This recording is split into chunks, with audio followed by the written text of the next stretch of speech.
Attaboy. So, how's everybody doing? Pretty beat. Pretty beat. Myself. Yeah. Yep. You said it. It's gonna be an early night. It was a heavy day. Oh yeah. Yeah. And is the Kahuna joining? I'm pretty sure he is. Yeah. It won't be long. Okay. There you go. All right, we're live, amigos. Alrighty. I'm gonna load up with what might be my one and only drink tonight. We'll see as the night progresses. Principle. Yeah, we'll see how it goes.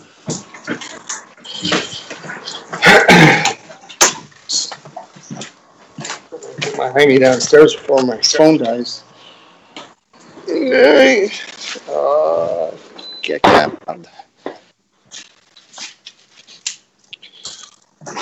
To the din. There we go. All right. Cheers, amigos. Cheers. Big.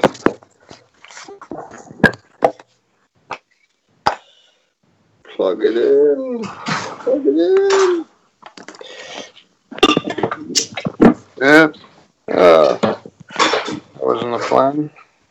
What the hell did I do? You put your phone on the charger now. It just changes things a little bit. Now you're back. All right.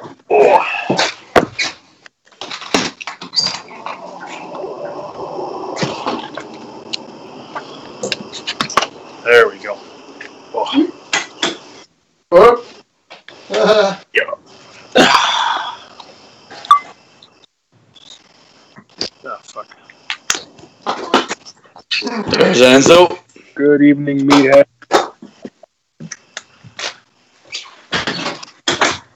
Hey, Enzolino.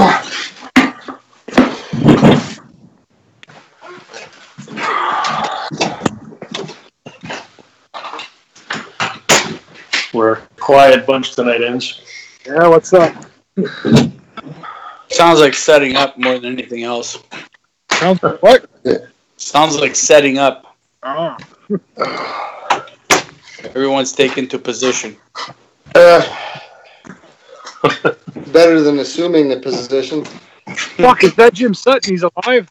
Yeah, he's alive. True story. Not by much, but he's alive. Oh, yeah. Oh, Everybody's there. Oh, that's brilliant. Turn on the baby monitor, but I didn't turn it on upstairs. Fucking genius. Oh, what are you gonna do? Oh well. Oh.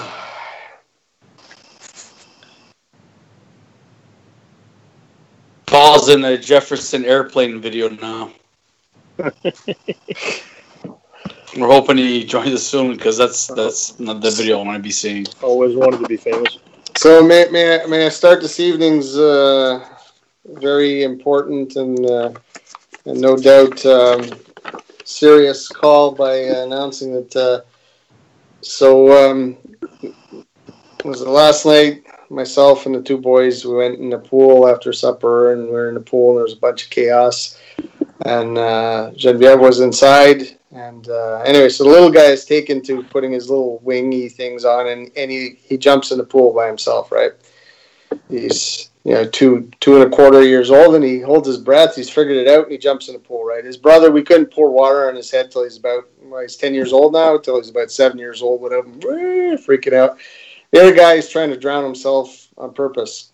So what we did last night was we were going in fast, so we just take his diaper off, and he puts his thing on, he jumps in the pool. The other guy's in the pool with his mask and everything. So we're in the pool, we get out. It was nice and warm.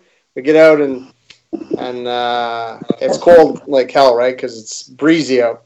So we go in the house. So tonight, anyway, we do our thing. Tonight, they decide after supper, we're going to go in the pool again. Okay, cool. So we get in the pool, and as we're about... anyway, Kieran, he just, they don't listen super duper, right? Anyway, I'm like, I want to be in first, right? So I can receive the other guy. No. Aiden's in the pool already. He jumps in the pool. The other guy's hurling himself down the ladder, and I'm last, right? I get in the pool. As soon as I get in the pool, Aiden's like, there's something on the bottom of the pool, Daddy. Like there's white deposits, whatever. Anyway, suffice to say, we don't know. I don't have my glasses on, so I can't see. I can see maybe this far in front of me. Aiden has perfect eyesight, and he's like, there's something on the bottom of the pool. I think it's poop, Daddy.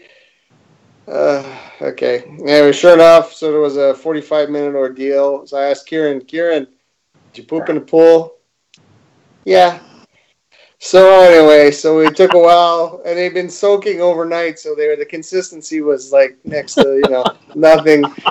After, imploring Aiden we gave him a bag. He tried to give him his bag. No, that didn't work. Then there was a 20-minute ordeal with the skimmer, trying to scoop him out. Meanwhile, the little guy is going around kicking like he swims like a little fish, right? And I'm holding him, physically restraining him because he's kicking, and as he kicks him, he's making the shit fly around and dissolve whatever it needs. Daddy, there's crumbs. Okay. Anyway, so this has been anyway. So trying to figure out how to scoop very loosey poopies out of the pool. Mm-hmm. But sorry, but anyway, I just felt the need to share. When you have a pool, you go clean it in the day before anybody goes in. You go check. I wasn't home all day, so anyway, and I go out. I take my glasses off. I'm getting in, and nobody's listening, so they get in the pool. I didn't notice. There's bugs and shit. There's dust, whatever. The pool, it does its thing, but it doesn't suck turds off the bottom of the pool, right? Anyway, Jim, that's a shitty story, buddy. That is. Shitty story. That's almost as bad as. But the best part was that Kieran, I said he's in there with his diaper off again tonight. And like, Kieran, det fick jag känna sin. Yeah. Let me swim, Daddy. Okay, whatever. I don't care. His brother's disgusted, anyway. Punish him. Tell him, get out of the pool. Go inside. That's it. Are you kidding me? That kid, no, they don't listen to me. How we got out tonight is he fell off the side and cracked his ass on the side of the pool and falling in and hurt himself. So anyway, that was his thing. Everybody had out of the pool. It's time to get out anyway, but no, they don't listen. They're in the pool. Big, thing. Pandemonium. We got Jacques Cousteau with his mask and his snorkel, and the other guy, all he wants to do is blow bubbles and shit in the pool. It's It's a pretty good life, man. That's not bad. Not bad. Sounds fucking amazing. First world problems, right? Yeah. So everybody does seem a little subdued tonight. What's up? Everybody have Yeah. an I was enema? ready for bed an hour and a half ago. Really? Well, I mean, I'm tired and everything, but after Jim's story, I'm like, I don't know what to say. Want to go out and buy a Hershey bar? No. Yeah, nightmares tonight, Didn't even Steve. think of that. Maybe get another beer. Big duty monster. Are you still reciting Zodiac Mind Warp, Steve? Or No, I'm past that. I see the Souvlakis getting produced, and I said, yeah, they've gotten over it. They're not even thinking about what the hell happened 25 years or 30 years ago. That was hilarious. Yeah, that was too much. Paul, we used to listen to all kinds of crap, like just stuff that, like today, I'm like, oh my God, I think I own this somewhere. Oh my God. Oh, you still own it. It's in your box of tapes. No, Put it this way, Paul, listening to that stuff, I laughed back then, and I laugh even harder now. That's how it is. What's it? Ruptured nuptials? Ruptured. Oh, you're talking, what the hell is that? What the hell are you MOD. MOD, yeah. you had the cassette, man. It's your fucking Ruptured cassette. nuptials, yeah. They were some serious a-holes. Kick her in the cunt, yeah. God. I probably have it back there anyway, yes. Who the hell put a gun to his head to marry that thing? Oh, my God. Ruptured nuptials. That was like a sort of hardcore. No talent? Yeah. Yeah, no talent version of Frank Zappa with their special lyrics. Hardcore lack of talent. Yeah. On my Twitter feed, I follow Little Steven. Hardcore talent. Hold on, don't That's die. a good one. I follow Little Steven, right? So he's going on and on about something. He goes, you've been on Twitter too long. When you start watching black metal covers of Africa by Toto, and he puts the link up. So I'm watching this. It's my buddy. Hilarious. Let the rain back in. Hans, that's my guy in Ersty Bursty land there. I don't know. He's in full makeup. No. When they did this cover Toto by Africa. No, Africa whatever the hell, the Africa by Toto. Sorry, he wasn't dressed up, and there was a girl singing. No. This is a joke. The guy. This is a real version. Yeah, he looks like Darth Maul. With a long black. And he's got the. But it's the melody of Africa. I wanted to tweet the link, and I'm like, no, that's enough for tonight. I've already blasted them with all kinds of garbage. So, Jay, have you been in Quebec this week, or have you been out? I've been in Quebec this week, but I was staying. I was keeping away from my phone in parts because the last 2 days I was actually trying to be on vacation. I've been on vacation all week, but first 3 days I didn't actually vacation much. I worked to meet deadlines. So and so the last 2 days I basically on the phone, and I saw your message ends too late last night. I ended up crashing early, and I never got up again. Went to bed with after. Well, I didn't know that the poop incident happened, but after the swimming in the turd sea there, I came in and laid down with the boy to help him go to sleep, and never woke up again. Okay, next question. Did you listen to anything on BandLab? I haven't done shit all week other than work. Okay. Working stiff. Yeah, sadly. So no. You can leave the conversation now. All right. Oh, you've been ousted. Wow. That was a good one, Enz. No, because he doesn't have a clue what we're going to talk about, unfortunately. No. Oh, right. Well, it's okay. I'm good at winging it. I do it for a living. But he has to watch everything. You work for the government. You can wing it through anything, man. You know it, man. Hey, Jim, what happened was we made pancakes online, and then Paul made some kind of onion and spice and meat thing, and we said, you know what, this really works, So you should watch meat pancakes now. Yeah, you should see the one about the pancakes. The blueberries, they were from fucking Sweden, man. Really? No kidding. And what's this got to do with the Swedish blueberry? Let's be honest, it's the best kind of blueberry. Yeah, it's got a lot of tempo in it. BandLab? Is this something like where you stuck your flute, right? Yeah, you can stick the flute wherever you want it, Jim. Wow. So they put in Tabasco first. Yeah. So what? Tabasco flute. 50 Shades of Blue. Fall again. 50 Shades of Woodwinds. It all started with MOD and fucking Prime Mover the other night, man. That's all I know. Prime Mover, Greek restaurants. Yeah. It all matches. It all makes sense. I'm a napalm god. Those words are so deep, man. They're very deep. They tell it like it is. You're a prime mover. That's what you're doing for a living. You're prime moving in a fucking moving van every fucking day, and you're suffering. Prime mover. I'm not just a mover. I'm a prime mover, man. Prime mover. Anyway, that's what happened this week, From Monday, guys, Tuesday just to Wednesday, there to might be Thursday, a skunk in the ditch there, just in case you want to keep a hold of your dog. I think I just saw him coming out. I'm not sure. Could be a raccoon, but it could be worse. Don't defend this, Paul. Just in case. No, he's talking to people walking their dogs. I'm just kidding around. I thought he was hiding his shame. Hey, there's a skunk in the ditch. I swear I saw it. I was getting ready to run. Paul has done a shitload of work. Yes. I've done a lot of shit.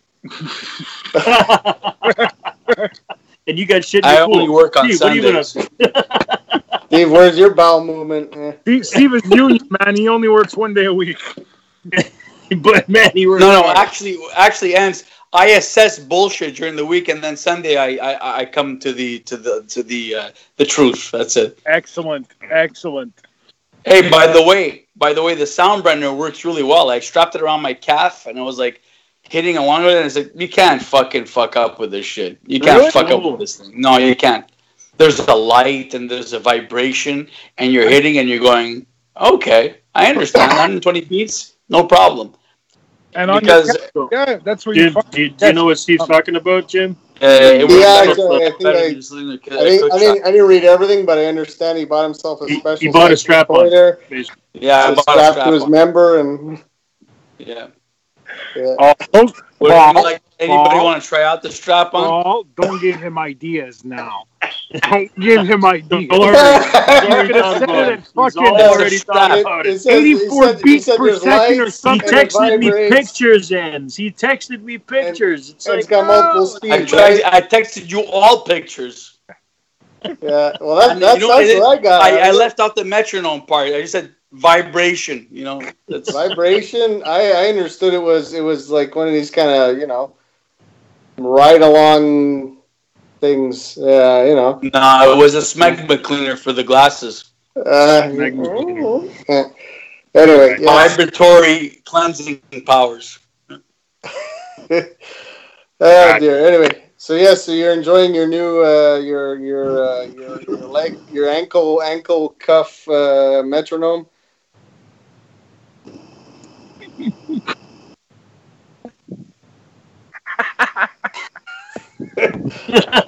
Trying to fix the network connection. It's poor everywhere here in Saint Michel. Even the network connection. Oh dear. God. Anyway, so when you go listen to it, because we're working on 4 songs right now, I believe. Yeah, something like 4. It's going to be a busy day on Sunday. But But before I start on Sunday, I have to baptize some kind of mutant before 7. Baptize him. I'll be ready for it. I'll be fine. But next week, guys, I'm not in the studio at all. I have birthday parties. An 80-year-old and a 3-year-old at the same weekend. My aunt is 80 years old, and my niece is like going to be 3. So cool. So Saturday, a weekend extravaganza of like sitting there and going, I want to go home. Yeah, that's going to be a great weekend. But Steve, we do this Friday? We can still do this on Friday, or you want to do? No, Friday night I'm out with the family. Oh, okay. So you're Le Galonero on Jari. It's my aunt's 80th birthday. Saturday I'm free, but Sunday no. Sunday I can't do any work on Sunday, so we can talk Saturday. Okay. If you guys are up for We it. do the call, but not the studio. okay. Yeah. Who cares? You're not fucking tied in. I'll make sure you come and work in the week. You kill things or What, Jim? killing things or laying down the law. So what are they anyway? What guys, do you got here? laying down the law all depends on how good the music is. Alrighty. Another guy was going to be wearing a cock ring soon. I thought he was. It vibrates and then you can adjust the speed. I'm telling you, we put it in his head. It's like. I don't like the color. I don't like the color purple, so Okay. that doesn't happen.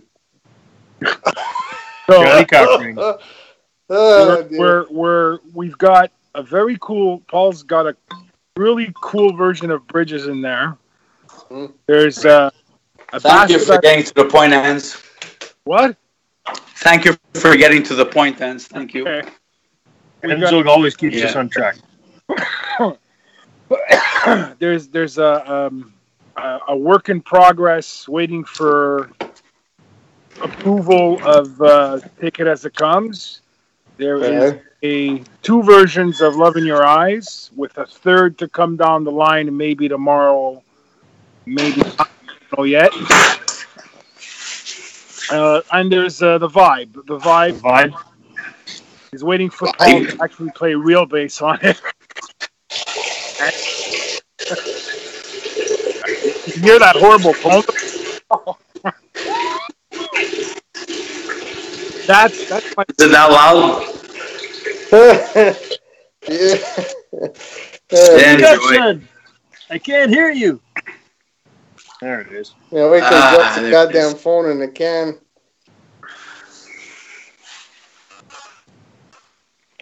Hey, we always go to the bathroom together, guys. That's right. A band that whizzes together sticks together. Exactly. Oh yeah, and no 4-liter bottles here. 5. Oh yeah, you know what that is, Paul? That's my bass, straight through the DI box, straight in. Nice. That's all it is. But it's a horrible sound. I mean, yours is so cool compared. Just to say how much the preamp makes a difference, eh? Oh, huge, man, huge. Such a big difference. After yesterday, just sort of quick off topic, we cleaned up the house like fucking, we jammed all of the shit that we own into closets. That's basically what we did. And the house looked fucking perfect. And to do the walkthrough, you just put the camera in the middle of the room and doop, doop, doop, doop, doop, doop, so you can walk through the house, virtual tour. And so you got, the toaster is on the living room table, and then you got to move it down the hall, and then take this fucking dirty clothes hamper, and then the cat comes out. Fuck, ruined the picture. It was funny. But now I had to reset up my rack, in the control room. So I got the preamp that used to be on the side of my desk, down on the floor, standing up sideways, and I'd always be fucking around. I wouldn't change the sound. I'm like, whatever. The acoustic, the electric, and the bass, they'll get the same sound. Now I put it on the desk, and my monitor is right on top. So it's there, fuck around. I got chorus, shelving, the fucking 10-band EQ. So now it's going to improve. It's so accessible now and easy to use that depending on what I'm plugging in, I'll tweak right there instead of sitting down instead of being too lazy to fucking lean over. Anyway, off topic.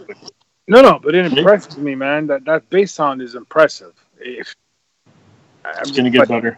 Fuck.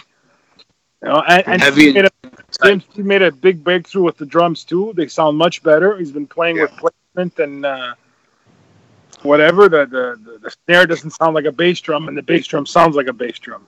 Yeah, progress. That's really nice. Yeah, something like that. It's nice. It's nice. I can't wait for you to do Bridges. That ought to be interesting. Really, and the Vibe. If you get there, and Lady in the Den, and Loving. But just to chime in with that is that now that Steve got his strap on, it's going to be more and more apparent every time I put in a track because I'm trying to.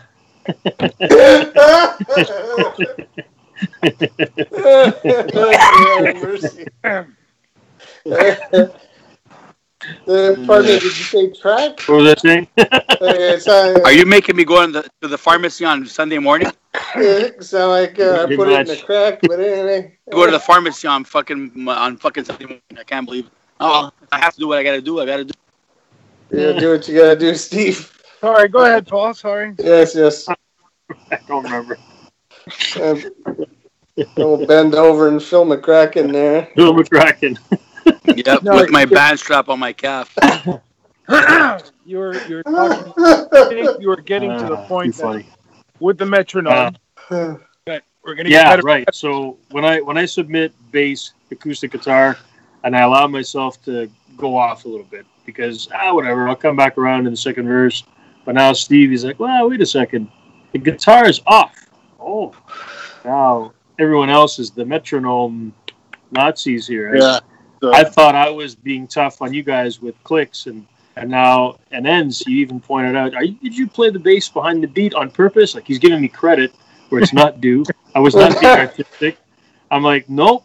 I was listening to the click instead of the guitar, and like one, like, whoa, and all it's like, yeah, man, psychedelic. So I got to be on, like fucking on, because after all, my job is still to take whatever Enzo throws a bunch of guitar chords on there, and I'm figuring them out, and I got to tempo it. But now I got to really be on tempo, because the strap-on, he doesn't fuck around. No, it does not forgive. No, it does not forgive. Everyone's painfully aware of when I was slacking. Like, whatever. Oh, no. You're off, T-Bo.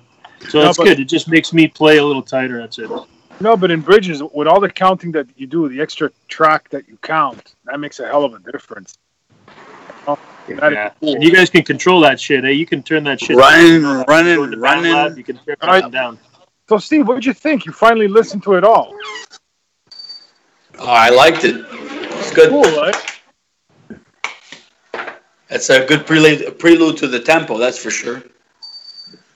And I did watch a few videos you posted on Facebook, man. I'm sorry. I don't know what you were saying there, but I was meant to watch it before the call, but I forget. I forgot to do it. I posted a proposal of a bridge for bridges. Perfect. You're going to laugh, Paul. The main riff, backwards. Major, F sharp minor, G sharp minor, A major. Just play it, and you're going to see it's like, oh, cool. And it has this nice little flow to it. But again, I said we could use it as a place where the guitar solo goes, or you could use it as a bridge or whatever. But it's... Because, again, bridges only has 2 changes, right? Yeah. So I break it up, or we can still fit in that thing. But I kind of like the way that you start with it, and then it's like, is it ever going to come back? Is it ever going to come... You know, there's that, you know? So I don't know if we should shoehorn it in or not.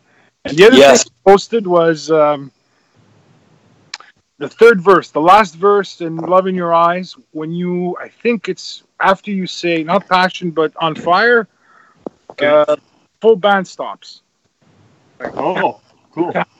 Down, you know, something like that. And then and then maybe we lose the CGD bridge, and we jump right into the coda. Maybe. I was thinking about that after. Okay. I don't know. Cool. I have to play with it. I didn't get a lot of time. Version 4, version 5, version 6, man. Yeah, keep going until we all agree on something. Because remember, we're 2 camps: the slow version and the fast version. We got to find, or we're gonna end up doing like the Beatles on Revolution, version 1, version 2. Because I still what's the song that they keep bugging about Ringo? I mean, he's brilliant, but they made fun of him because he starts off on one tempo and he goes. By the end of the song, he's either sped up a ton or it's the other way around. One of them. Hey? Every one of them. No, there's one. That's where they invented really the it's really exaggerated. It's crazy. The famous quote. The famous quote. Somebody asked Paul, where do you rate Ringo as one of the best drummers in the world? He goes, he's not even the best drummer in the Beatles.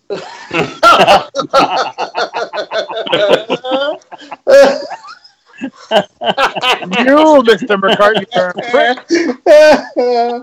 That's fucking good. Pretty brutal. That's fucking brutal. That's Steve. I like Steve's line. That's when they invented the click track. Oh, that was quick. Yeah, that'll work. This one will work too. So anyway, so that's musically that's where we're at. We're fooling around with those 4 tunes right now. Okay. Yeah. And there's that's the other question, Paul. For Sunday Morning Muse, all you did was follow exactly what I put down on my video, right? Yeah.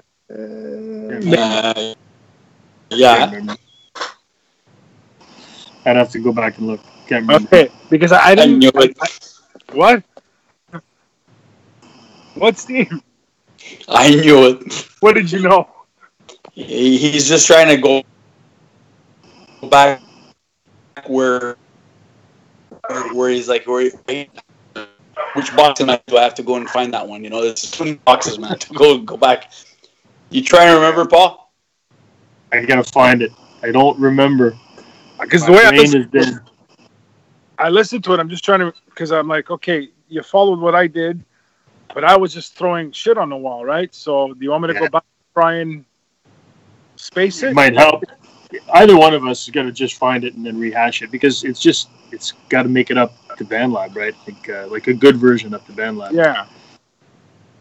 Okay, but my next challenge for BandLab is I'm going to try and throw Knight to Your Bishop on it. Okay. I think there's a version of Here and Now kicking around on there, isn't there? Yeah, but it's. Do you want me to cheat? Because all I have to do there, it's not on a click. That you did it, but I don't know how you did it. You just followed the. No, I'm pretty sure on Here and Now I would have done it with a click. Yeah, I did it with a click. You did it with a click? Yeah. All I got to do is fix the ending. I thought Knight to Your Bishop, we were using the original recorded version as our guide. No, we gotta get away from that. We gotta stick to tempos. At least the first versions of it, and then speed it up. Okay, 2 clicks up, 2 clicks down. That's gonna make a nice polished version at the end. We all get used to playing it at a tempo. It's gonna be like amazing. Because the problem with using the old ones, Jim, I mean, I'm all for it. I don't care that it speeds up and down, but there's no way to. Oh fuck! We start here, okay? Because you understand? Yes. You can put a time to count in on it, but it's going to be off because we're off. We start, inevitably we all speed up a bit here. Go listen to Lady in the Den speeds up at the end. Learning to See speeds up in the end. Mobile still speeds up. What? Well, we already had it happen with at least one of them, probably with Lady, at beat 94. Add 2 beats. Steve, you even said it. After that solo, one after this verse, take out 4 counts. Oh, no problem. It's instant, right? So there's no thinking about it. And it doesn't affect the song as much as it would without that kind of timing, because everything else sort of snaps to the, to the grid. And that's huge. That's really big. Jim, what it does is it opens up editing and creative editing. Like what Paul is talking about is that we took out 4 measures of the solo, basically, which we wouldn't have been able to do if we didn't have the click, if we're not all on the click. So Paul just goes, okay, from beat 94 to beat 90, whatever, 112, goodbye. And he deletes across all 4 or 5 tracks. Right. And then we can always, okay, no, let's redo it, or whatever. Right. You can't do that if you're all not all synced up. I'm looking at Here and Now. It's at 202 beats per minute. Yeah, what? It's at 202 beats per minute. Insane. Really?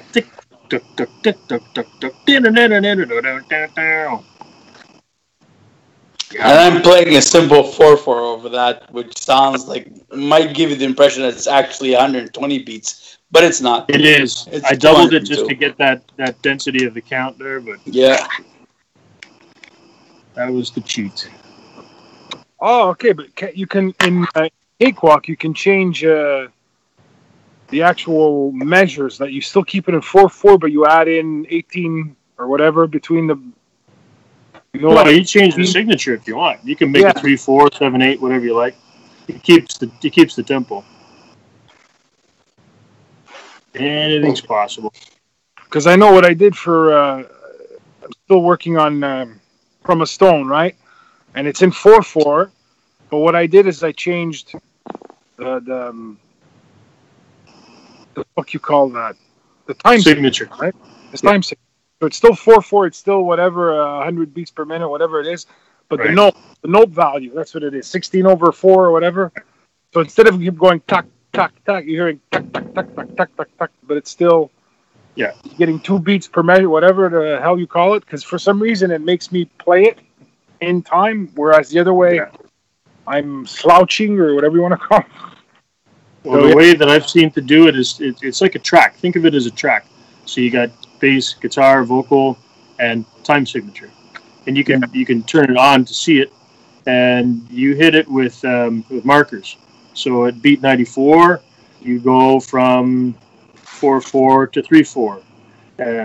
You leave it for, I don't know, 4 measures, 8 measures, and then you make another marker that switches it back to 4/4. You can go 7/8, 9/16, or whatever. And then each of us has to have the same tempo track, the same signature track. I'm sure there's a way to export it so you don't have all of us start to fuck around. And if one of us gets it wrong by one beat, no one's got the same. We can export it, I'm sure. And if we're all using Cakewalk, it's easy. You can save the project, right? For that kind of stuff, I think we all need to start with the same project, because it's kind of hard to fuck around with that halfway through the recording. Makes it difficult. So, Jim, did you open your bag yet? No. I moved it. Yeah, I moved That's good. That's progress. Yeah, it's over in the. See, it's on top of the amp. It's on the amp now. So I was looking for some shit that was underneath it. No, I moved it, and that's about it. I really didn't do. I was gunning to try and be on vacation, and took more effort than anticipated to work 3 days to take 2 off, basically. So no, I didn't do anything. I had started to open the bag and do something, and then I forget what the hell happened. And I'm like, fuck. So I put it back in the bag, and I moved the bag. Okay. You need a vacation from your vacation, buddy. Yeah, I know. Anyway, working towards it. I've never known you to be anything but a hardworking guy. Always. Yeah. Always. I just need to be working these days. The things that I'm working on, I need to hire someone who's going to make my life easier than it is now. That's what I'm working towards. So, so that's the plan. Someone to clean the shit out of the pool, really. Yeah, that's right. I need some. At least that, Well, I need some pooper scooper help. Yes. Yeah, pooper scooper. And a roto rooter specialist. So. And imagine that shit pays $12 an hour these days, man. That's right. That's right. Well, I had someone doing. Hello, I am here to clean the pool. I'm here with my scoop. Yes. Scoop, water, chlorine. I think it works. Where be the dung? Yes. Oh, in the pool. Oh, you don't want me to talk about my poop story. No, you don't. Well, it's time for the welcome to the middle of the shit story. Yes. Yes. Going on, I'm like thinking. I go, why are they talking about poop? I was basically all my arms into it last night. So it was right. Yeah. So that pool was a big pool full of Coca-Cola. No. Did you lose your watch again?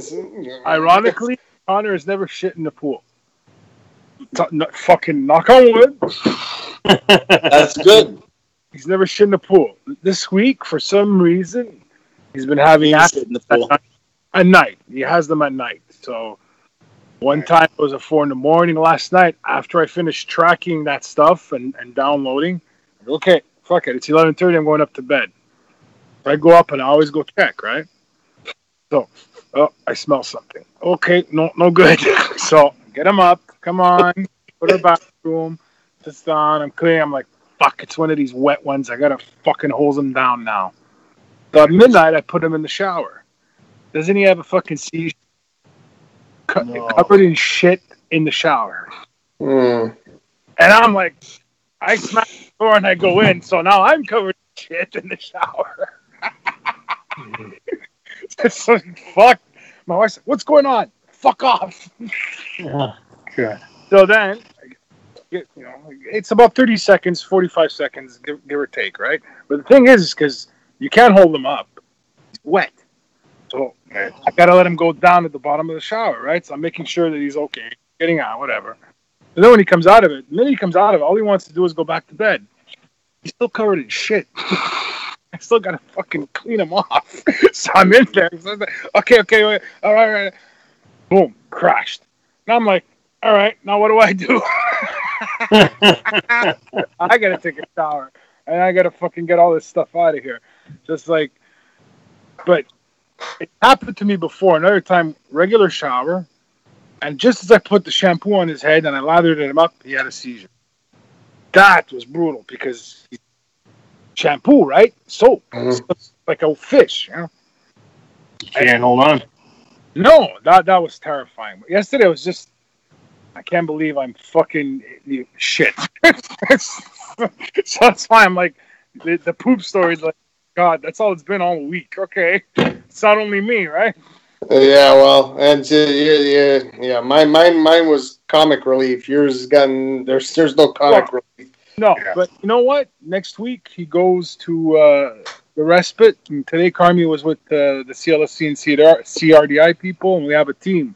We actually finally have a team that go to home. He's going for 4 days. Right. And they're going to go to the school too when he goes to school. And they're going to probably put somebody in the van with him for transport.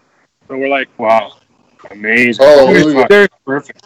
A little bit of clear sky, you know. It's not all that's fucking amazing, man! Holy shit! Yeah. Actually, she feels comfortable with them. Everybody else that we've gone through is like, poke your fucking useless. Yeah. It's a rough road, but it's not a dead end road. Fortunately. Fucking A, man. Well, you guys are freaking amazing. Vous avez gagné votre ciel, vous deux, là. Ça, c'est sûr. Don't hand me the award yet. Yeah, well, you already earned it many times over. If anybody from work is watching, yes, I have a loaded fucking gun that I'm going to bring there. Yes. Anyway.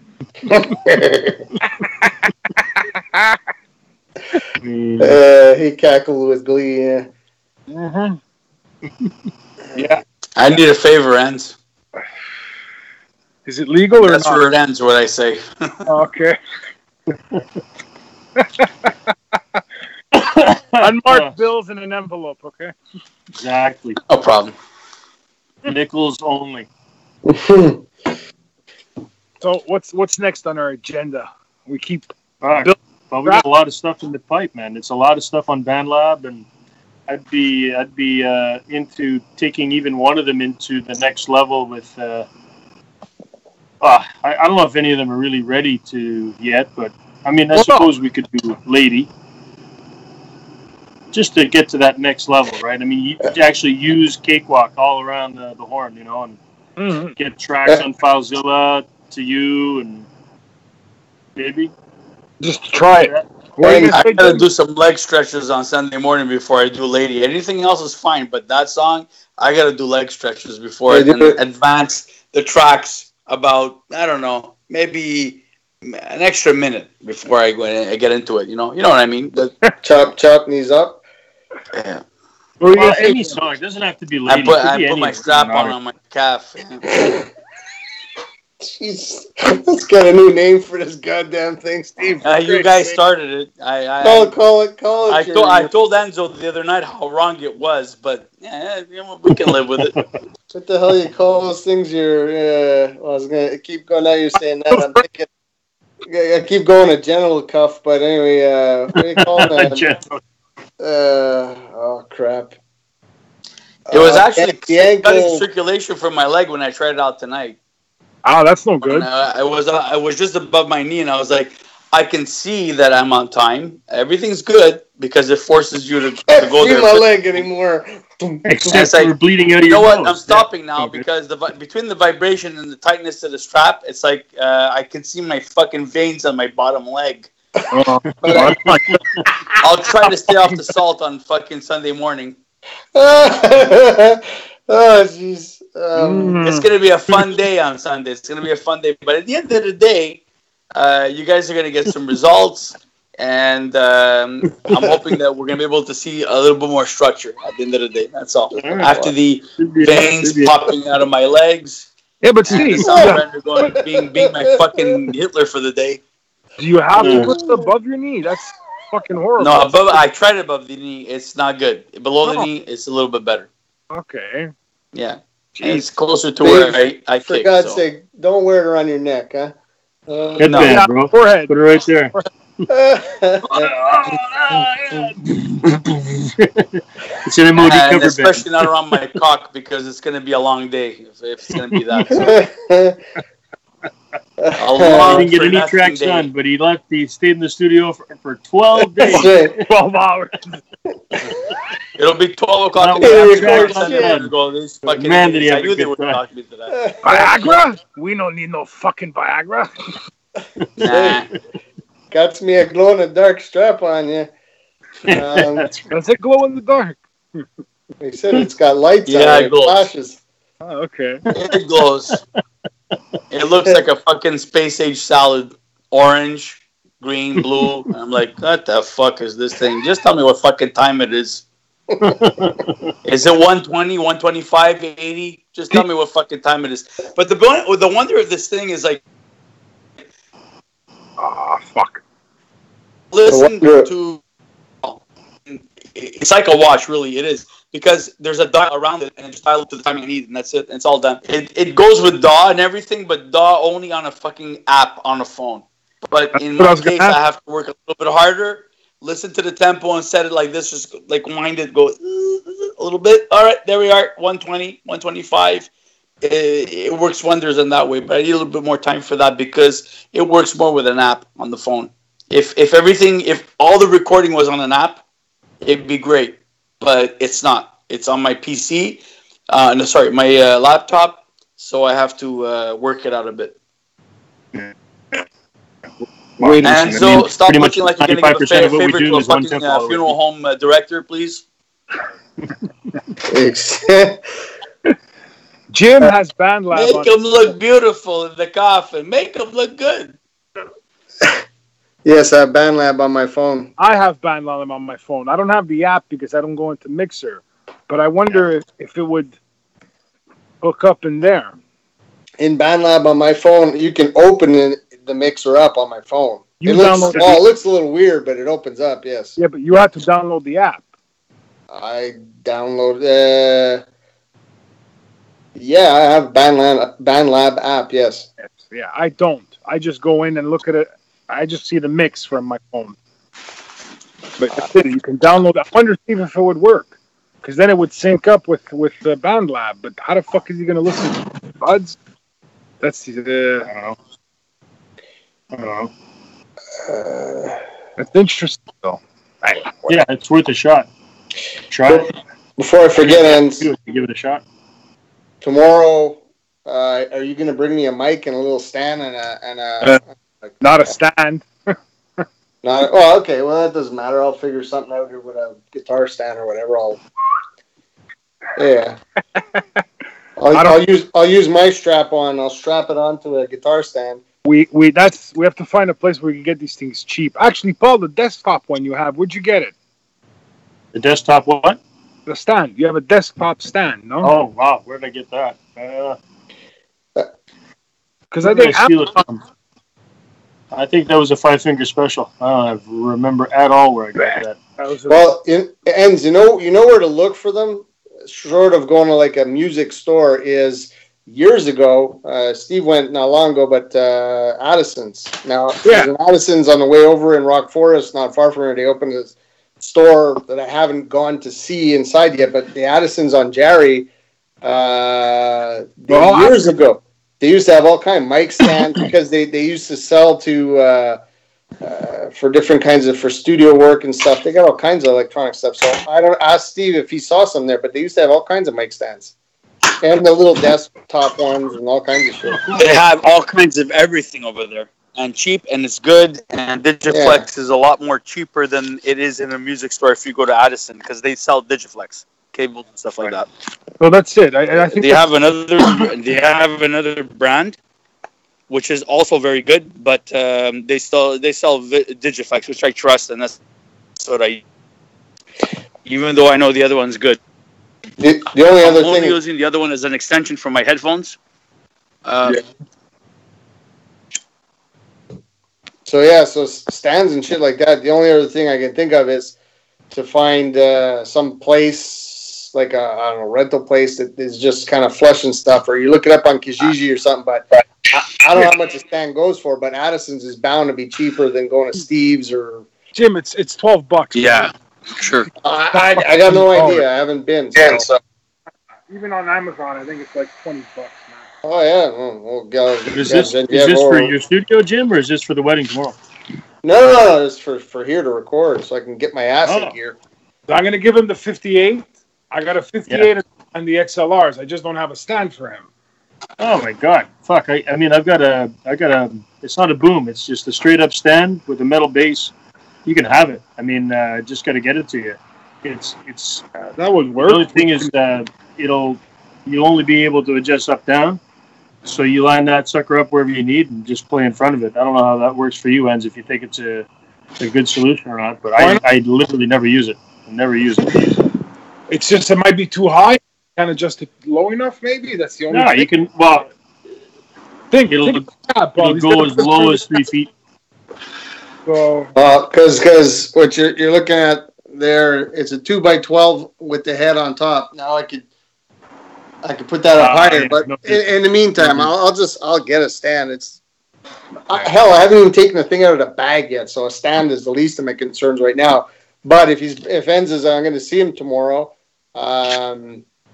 You know what I was actually thinking for acoustic. That's what I thought it was for, but no, I get it. You want a mic acoustic too. So, but yeah, a small boom would be the best, man. A low boom, like the 1 foot booms. It's just this. It goes up to a foot, goes down to 4 inch. That'd be the best, man. A little boom. You can fucking put it on the top speaker, bottom speaker, use it for whatever. If you even stretch it to its max, you could mic your acoustic. That'd be the way to go.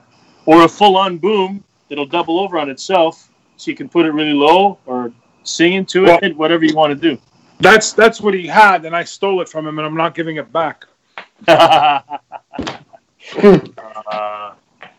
Well, considering possession's 9/10 of the law, we don't know where it came from, so... Yeah, that one too bad. That's so old. I like it. Yeah. Right.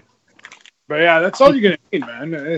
The 58 is going to be more than enough, and I bet you it'll work better on your acoustic probably than the 57s did. Yeah, probably. So anyway, so if you're bringing that tomorrow, then we'll be in business. So anyway, next couple of weeks are going to be a little hairy, and then I'm hoping things will be a little less stupid by the end of August. This week I'll be out of town most of the week, and anyway, in the following week I'll be out of fucking town again. See, where are you? Atlanta, right? This week I'm going to Atlanta, and the following week I'm going to Toronto for a few days. Are you flying Saudi Air? No. Don't fuck around. I'm flying worse. I'm flying Delta. So the last I heard, don't get torn out of your seat. I was gonna say shit. People get sucked out of windows and stuff. So yeah, that's not people piss and moan about Air Canada. Well, I'd rather fly with Air Canada than Delta. Anyway, just make sure if that does happen, your camera's on your phone. That would be cool to see. Right. Yeah. Go live instantly. Video page. but yes, in between, I hope to actually plug some shit in and listen to stuff and actually do some get stuff going so I can learn to get put it on my boot it up on my laptop. Every time I boot my laptop, Cakewalk opens. BandLab opens and Cakewalk opens too. I think it somehow it set itself up to boot right off the bat. That's strange. I don't know, and it means my laptop takes longer to boot, but it reminds me. Oh yeah, you gotta do that, buddy.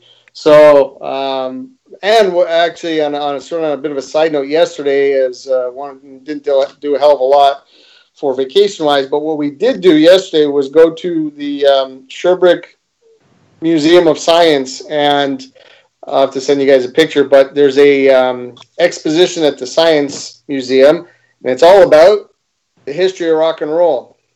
Really? Yeah, which is very cool. Really, actually, really Zodiac cool. Mind Warp is in there. What's that? No, there was no Zodiac Mind Warp, but I got an awesome picture of Devo. Not in Sherbrooke, for Christ's sake. Devo's fine, yeah. Yeah, Devo, right? Which we all know and love for their lovely flower pots. What On was their that head, right? song? Who? What was the Whip song? it. Whip Whip it. it. Whip Whip it good. Whip it real good. You know, this kind of crap anyway with the red flower pots on it. But they're not wearing the flower pots on their heads in this poster. They're wearing some kind of fucking whacked out outer space outfits. And I was taking a picture of it, and Aiden came running in as I just thought it was a cool poster. I mean, I can't stand Devo, but anyway, cool poster. This big, huge poster, and Aiden comes in and he kind of squats down in front, like he's going to be in the poster, and it looks like he's taking a dump. And as I'm taking a picture of his Devo, right? So, anyway, so it was just perfect. But they had all kinds of stuff, and they had like different, like from the 50s, and they had the 60s and 70s and the 89, all the way the different eras. And they got these cabinets or sort of like glass showcases with different equipment and stuff. Like they got old mics and then tube amps and stuff coming through till like some really old shit like a friggin' 4-track Tascam mixer. And Aiden's like, wow, what's that crap? Wow, that's prehistoric shit. That's how we recorded the Soulmasons album. But they also had this thing set up where they had I don't know what it was, but basically it was sort of like a cakewalk or online mixer and a bunch of tracks. So the two of them, I got pictures of them standing, one guy on a little stool and the other guy on a taller stool, and they each got their thing with the headphones on, and they're pushing buttons, right? And it turns the mix on and off, mute tracks, different stuff. And it was David Bowie's Space Odyssey that was playing, right? And you could click the tracks on and off, and the horns and all this shit. And they had an electric drum set, and so Kieran gets on there and he's, and all this crap. And this is all set up in there. And they got electric guitars and you play it with the headphones and the bass. And just to jump back to something, I just thought of it. You need headphones too, right, Steve? They have headphones at Addison's also, right? No, they don't have mono. They don't have mono. You have to go to a real music store to get those. It doesn't. But I bought mine online anyway. I bought mine online for like $40 less. Okay, that's not bad.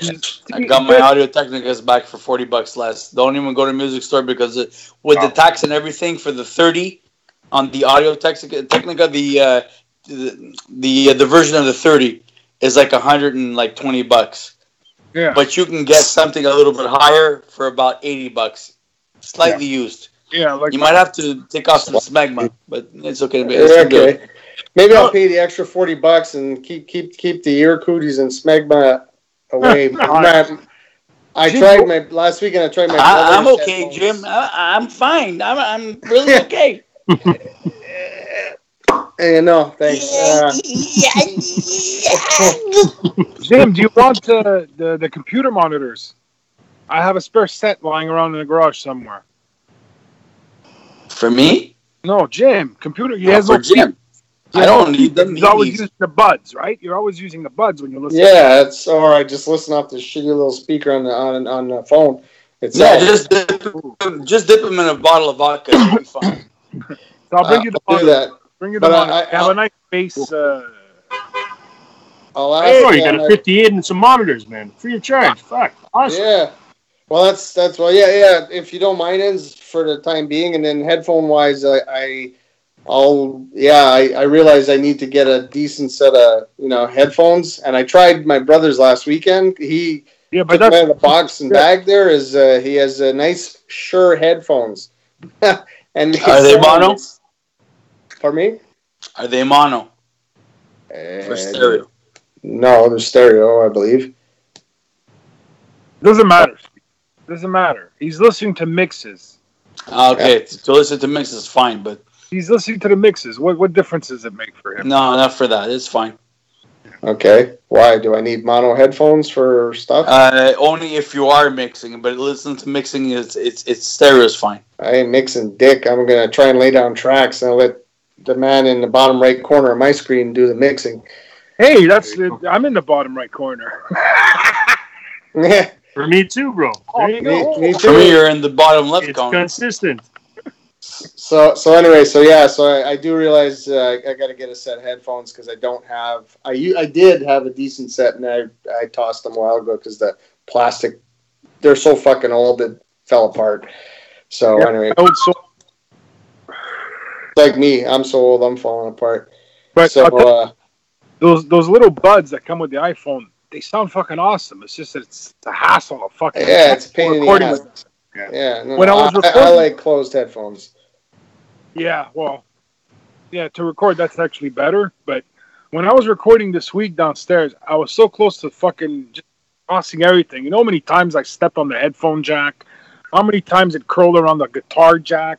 I'm like, one of the son of a fucking DI, what is it? Do it yourself recording shit, the actual recording part, because you're. I move. You guys know I can't stand still when I'm playing. I move around. So I end up fucking tangled with, whatever. Your quarter-inch is wrapped around your foot. Your headphones are stuck in the neck of the guitar. You turned it on twice, and before you know it, you're in the laundry room. What the fuck is going on? Jesus. So what you got to do is film yourself while you're doing this, and so we got a little live, chance of winning 100,000 on Brilliant. funny some videos. I love it. See, like what I did last night for the vibe, I just sat in front of the desk and I held the 58, and I have a bit of a cold, so you're gonna hear it. I'm fucking coughing up chunks every fucking trying to scream the song like this ain't working. Fucking horrible. And no distractions for Sunday, okay? Thank you. I'm a distraction. How am I a distraction? When you talk about phlegm before you're playing the vibe, no. You won't hear it. Just turn my vocals off. All right. You don't need me. No. What are you doing there? Whatever. Have fun with it. There is one thing though. I added. Maybe we should take it out. That's something you guys have to listen to. At the end of all the choruses, it's supposed to it stops. But for some reason, when I was playing the other night, I jammed in and he set the chord, and it sounds like the beginning of Helter Skelter. And I just kept going through. So you could Steve, you have the choice to stop or play through it. You'll hear it and you'll understand what I'm talking about. Maybe I'm gonna write it. I'm gonna write all down on paper. I'm gonna write it on paper. I'm gonna stick it in front of me, and I'm gonna read during it, and that's the only way to do it. Yeah, so you're laughing because you looked like you had cocksucker's cramp there for a second. I'm fucking tired, man. That's all I am. All I know. I'm fucking tired right now. It was a rough week. The heat, man. In our shops, guys, it's in my office like a 4x4. The heat doesn't help, man. No, and it's just we have machines that generate heat. So if it's 40 degrees outside, it's like 45 degrees inside. And put it this way, I had to do 2 weeks of work today in one day. Oh, Jesus. What did you get? Because of their vacations. The people who placed the orders went on vacation. So now it's like, okay, we're going to give you 2 weeks of work in one fucking shot. Okay, no problem. Sergio goes, it's all going to come in 8 o'clock, so you have plenty of time during the day. Yeah, so it was like from 8 in the morning till fucking 4:30. No, actually, no, sorry. 5:15, working on orders all day. Not in the everything's in the box sense. Picking out the cores and the right cores to do it really fast kind of thing, And you know what I'm talking about. So yeah. I'm a little bit tired, yeah. Oh, fucking kidding. And I got everything done, so tomorrow they're going to finish the rest of it.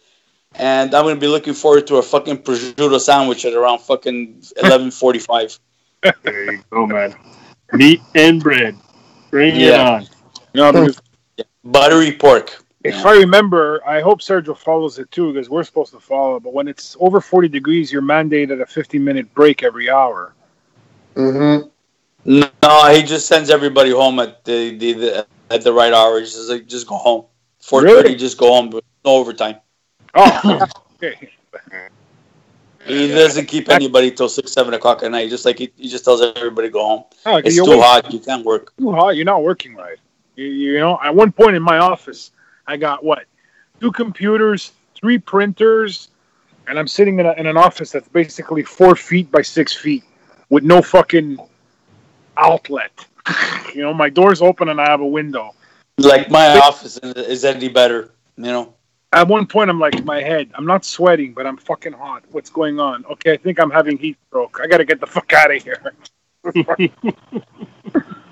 I'm doing nothing. Well, I'm near the machines. I'm near the sandblasters. So it's like 35 degrees normal. And then when you have to take all the stuff out, it's like 60 degrees. Exactly. Because everything's hot. Everything's blasting hot. So. God, fucking horrible. It's horrible. Yeah. And you're exhausted by doing nothing when it's like that. Even if you're not actually physically moving. You're just like. Yeah. So yeah, it fries your brain when it's not. At 4:30, I went upstairs and I just I laid back on my couch and just had a smoke and just fucking fell asleep, man. That's it. Like for like half an hour. I woke up and I was like, okay, I'm a little bit more refreshed now. But I need to go home and sleep at some point for a full fucking 4.5, 5 hours that I do sleep at night. Yeah. The club. Yeah. Hey, is that Mars? Hey. Yeah, we get a bunch of planets apparently. Hey, there's 5 planets in the visible sky this month, I think. Really? Because I see something and it can't be a star. Their color's not right. I wonder. I read that recently. There's a whole bunch of planets in the celestial body. I never know anymore. I go outside when it's a nice clear night and I see all kinds of shit. And then I go, hey, that's moving. Okay, that's a plane. Yeah. Then I see other stuff and stuff moving around. I'm thinking, is that supposed to be like a shooting star or is that an alien or I don't know what? I see all kinds of crap moving around. You guys are lucky.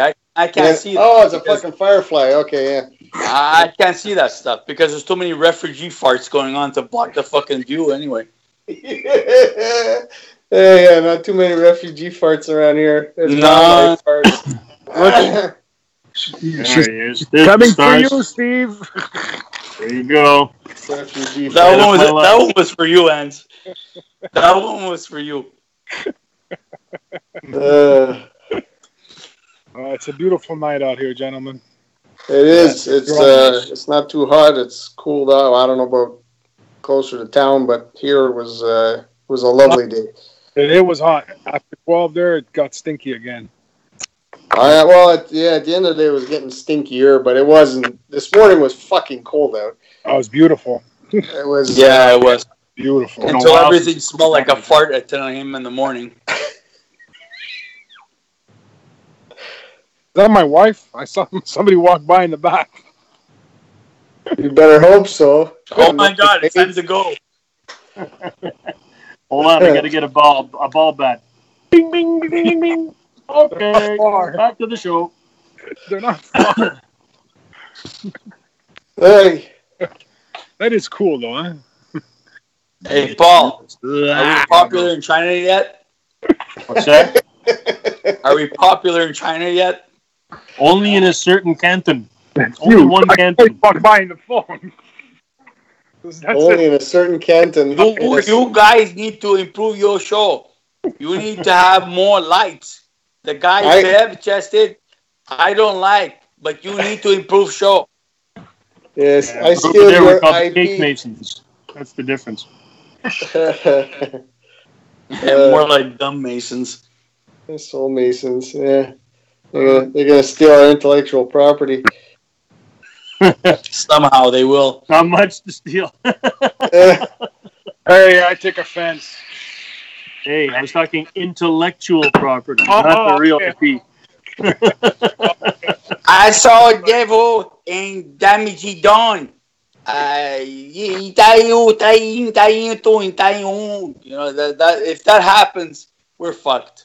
If they sing that song, we're fucked. Well, Steve, you know, as long as if you can get a sponsorship, you have a branded, you can market your shop on so that they can maintain the proper tempo of rhythm of work, right? You can be the face of pulsating vibrations throughout from my calf for billions of Canton people, from my calf, yeah.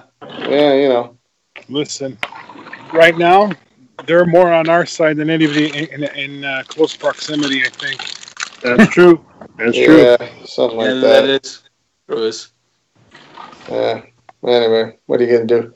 It's a whole other world over there. I saw. What the hell? Where the hell did I see it the other night? Some.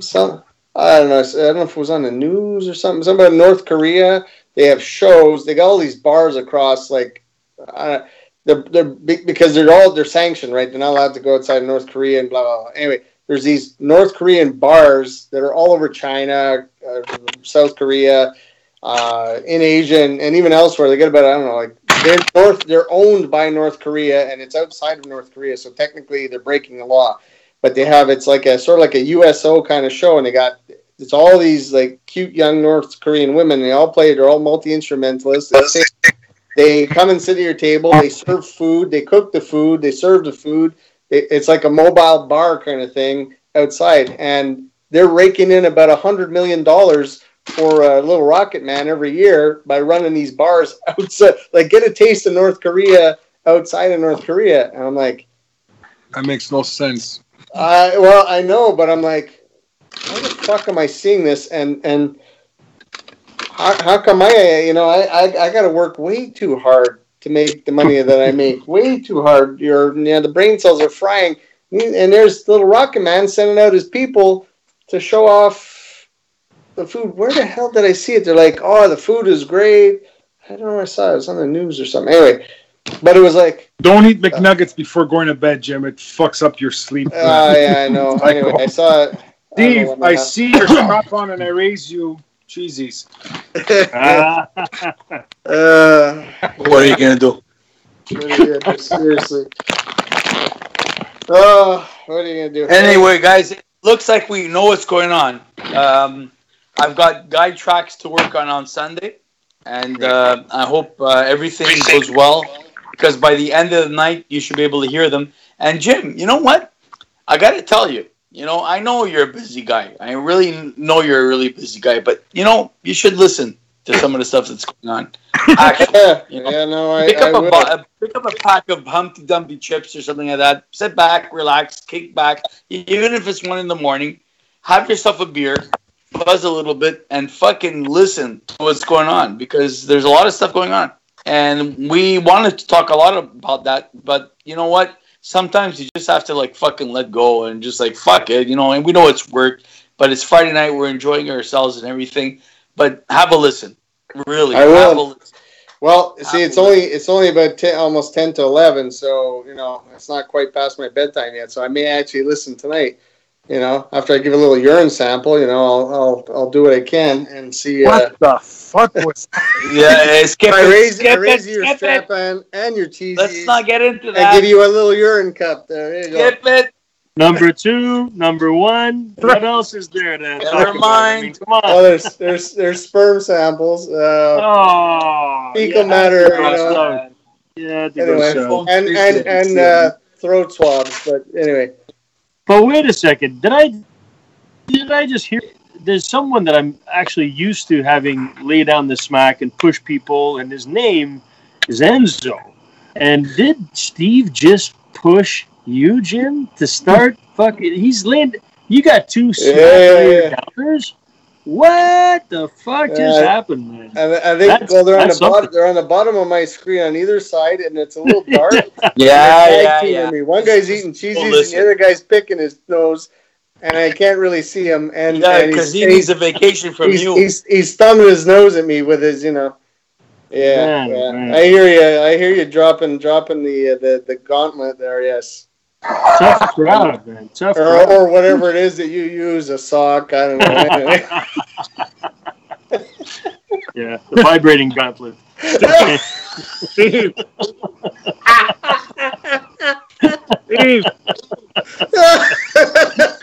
It's beats per minute, all right. Yeah. Yes. There we go. That's how you get 750. Jim, don't watch the Zodiac Minor video. Oh, Paul, the checks in the mail, man. That was good. Rumor has it it's made of Kevlar, to get the whole heat you follow the thing. bouncing red and green lights, yes. Boom, boom, boom, boom, boom, boom, boom, boom, boom, boom, boom, boom. And we have. Yeah. All right, but what's my friend Martin Matt say? C'est chien, mais c'est drôle. You know? That's too much. Hey, Steve. Oh, Steve, is that it going now? I see a little orange. Steve. Yes. Just one little note for Sunday. What? Just a little note for Sunday. When you upload your drum mix, don't mix it in with the actual tracks that are there. Mix it in separately. Yeah. Oh, that's a good. Can you explain it to him, Paul, please? So, BandLab. I don't know how it's going to look on this sucker here, but because you screw it up when we want to go back and track stuff. So instead of loading your tracks to a new project, Steve, there's a way.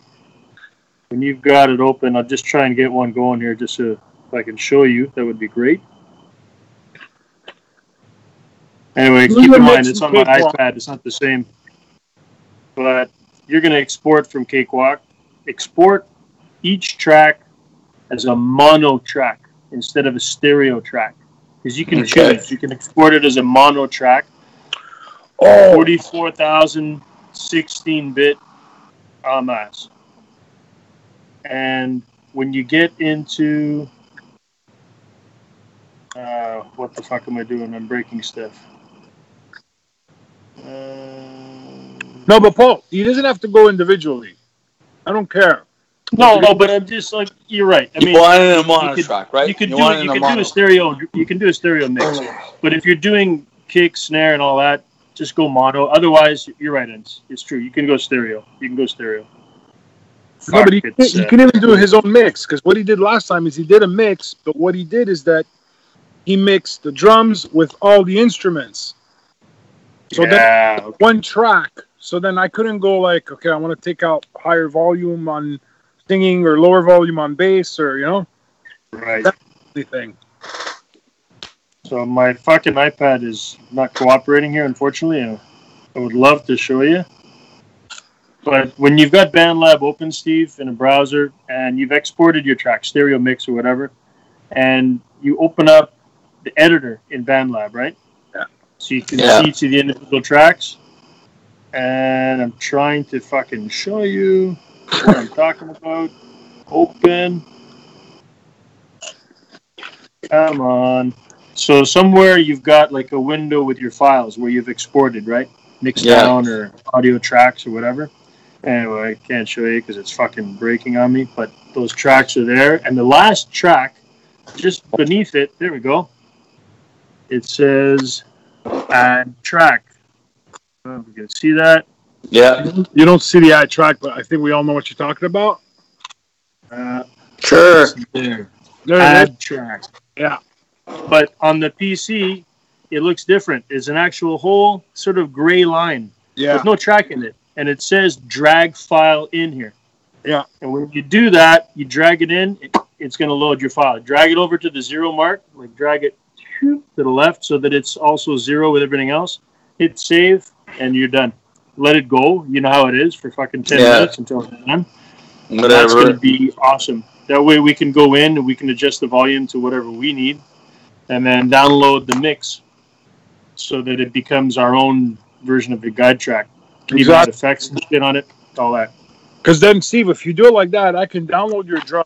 I can go back and put a better guitar on it without having to delete. I don't know what song it was you did it for. What was it? Did he do it for Lady or I don't know? Was it Bridges? I think it was Lady. Bridges. No, I didn't even do that yet. I just gave a sample track. Yeah, no, it was for Lady. You had done one project called Kick Drum, and inside it, the only way to get to your tracks was to go back to an older archived version of the same project. Yeah. They weren't even in the same project. We could hear them all. We could get them all, but you couldn't hear them at once. And you certainly couldn't hear them with the other original guitars and stuff because we had to download it and upload it ourselves. Yeah. Anyway, fuck around with it. I'm sure it'll work for you. You just need to go inside the editor of BandLab, and you'll see that bottom track is a sort of pale gray click, drag, whatever. It'll tell you drag file here. So you open up an Explorer window with your exports, pop it in, hit save, and we're all going to get a notification that Steve has modified a new version of Track X. I don't know why I harass him. I don't have the notification set up, so I just harass him every 40 minutes. Steve, are you done? Steve, are you done? Steve, are you done? You can harass me on Sunday morning. No, hopefully I'll have a fucking fat hangover and I'll be dead to the world. I don't know if there's a law for musical harassment, but if there is, you're breaking it. Yeah. All right. I'm liking the other part of what you're doing, Steve. Yeah, there you go. Man. Going off to bed. I'm really tired. I got another day to do tomorrow. So take it easy, guys. Continue your conversation. I'm out. Got to go to sleep. All right, buddy. Have a good one. All right, buddy. Cheers, amigo. Yeah. What were you going to say, Paul, anyway? You like what he was doing with what? Yeah, because Steve has started to send some lyrics, right? And he says, here, I rewrote Bridges. Cool. Perfect. Go for it. That's exactly what you're hearing. It's his brand new lyrics. I didn't come up with any of that shit. It's all Steve saying, I'm going to rewrite it and I'm going to send it to you. So he put it in an email. He put it in a Word doc. What are you doing now, pal? I did. No. It's very late. You're supposed to be asleep now, pal. Last night you said that it would be. Come and say hi. Come and say hi. Come and say hi, and then you gotta go do it. Come and say hi. You promised, Anna. You broke your heart. I just broke my daughter's heart. You're done. Last night I promised her the Soulmasons were gonna come and put her to bed. Oh. And I didn't catch her until she was after actually had fallen. So I might drag you in there. Yeah, that's. All right, let's get this done. Come on, boys.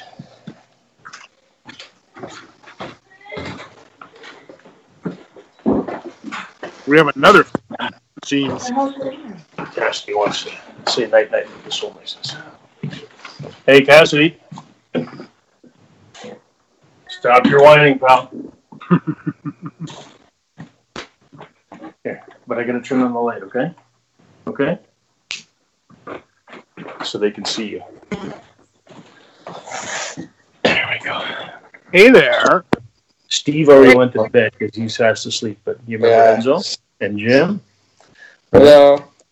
No, I want to see a smile. Come on. I want to see a smile. Can I have a smile? We didn't know we were supposed to put you to bed. Yeah. Or we would have done it much earlier. It's Dada's fault. Dada didn't bring the Soulmasons to you until after you fell asleep. So tonight, you got your promise. Where you? There you go.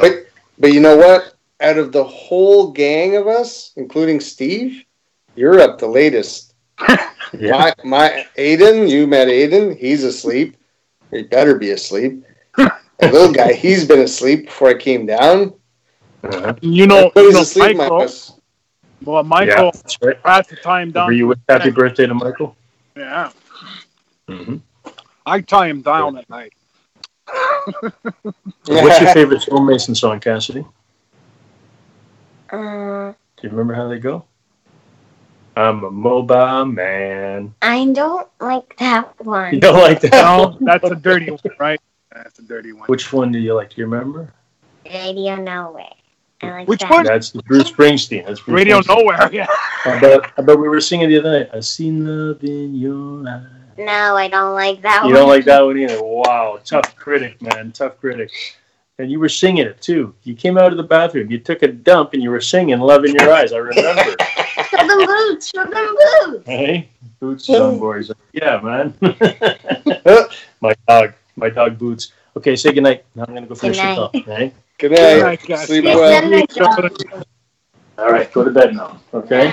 Good night, buddy. Good night. That's a good opportunity for me to grab another beer. You promised I her. was thinking I was only going to drink one. Thanks, man. Usually I hear about these things the next day. You promised. I'm like, what? I did what? Exactly. Well, you didn't show up. Oh, damn. Otherwise, it keeps everybody awake, okay? So you go to sleep and don't argue with me. You could go in the office while closing the door. No, I can't. It keeps everyone awake. Don't argue with me, okay? You understand? All right. All right, that calls for another brouhaha. Oh, dear. Thanks, guys. I appreciate that. Our pleasure. It's a tough job. I'm all about putting kids to sleep. That's, or animals, whatever. Yeah, right. That's whatever it takes. Whatever I gotta do. Yeah. Well, one guy I don't work very hard to put to sleep anymore. I just got to convince him to turn off his goddamn tablet and turn off the light. But the other guy, holy hell, it's a wrestling match every night these days. He's migrated. He's migrated to our bed now to go to sleep. Anyway. Yeah. Huh? We have that in phases every once in a while. Sorry, Jim, but there's that. No. It is what it is for now. You do the fuck. I'll send you the routine with this. You're supposed to put a chair in the room where you sit in the chair. Yeah, slowly move your ass out a little bit at a time. Yeah. It is. We can't even put him in his bed anymore. But you know what? It's probably better that way, Ends. You know why? Because the kid can probably pole vault out of the goddamn thing now, and that's all I need. Right? So he doesn't realize he can pole vault out. He's sort of inching around, but we put him in there asleep. So he wakes up, and we wake up. Oh, okay, and we take him out. So he slept the night. But if we put him in there and just sort of work our way out, he'll work his way out. And I'm telling you, like, I could send you a picture today. The kid's like a goddamn monkey, right? He can climb anything. So his crib is a fucking joke, right? I mean, today I forget where we're at the park. He's climbing the shit he's not supposed to be climbing. Why? Because he watches his 10-year-old brother climbing everything under the sun. That's good, Jim. Don't worry. Hey, it's great, except good. for keeping him in his friggin' bed or or keeping him penned up somewhere. We can't. So we put him. He falls asleep. He's got his little trucks and shit, and I lie down and he rides his truck on me and okay, bye-bye. And he goes, pokes me. Are you asleep? Yeah, no. Or something. Eventually, I got to pretend I'm asleep. Right? That's how you do it. Oh, right. He's asleep. Mommy's asleep. What the hell? Okay, I guess I better go to sleep. But that's how it works. Before, I used to play music. That ran its course. And anyway. So this is the phase. And then, and then they'll leave the nest. It'll be, bye-bye. So anyway. You better go see me for a strap-on. Yeah, seriously. Yeah. Anyway. Old Steve and a strap on. Yeah, well, what the hell was it?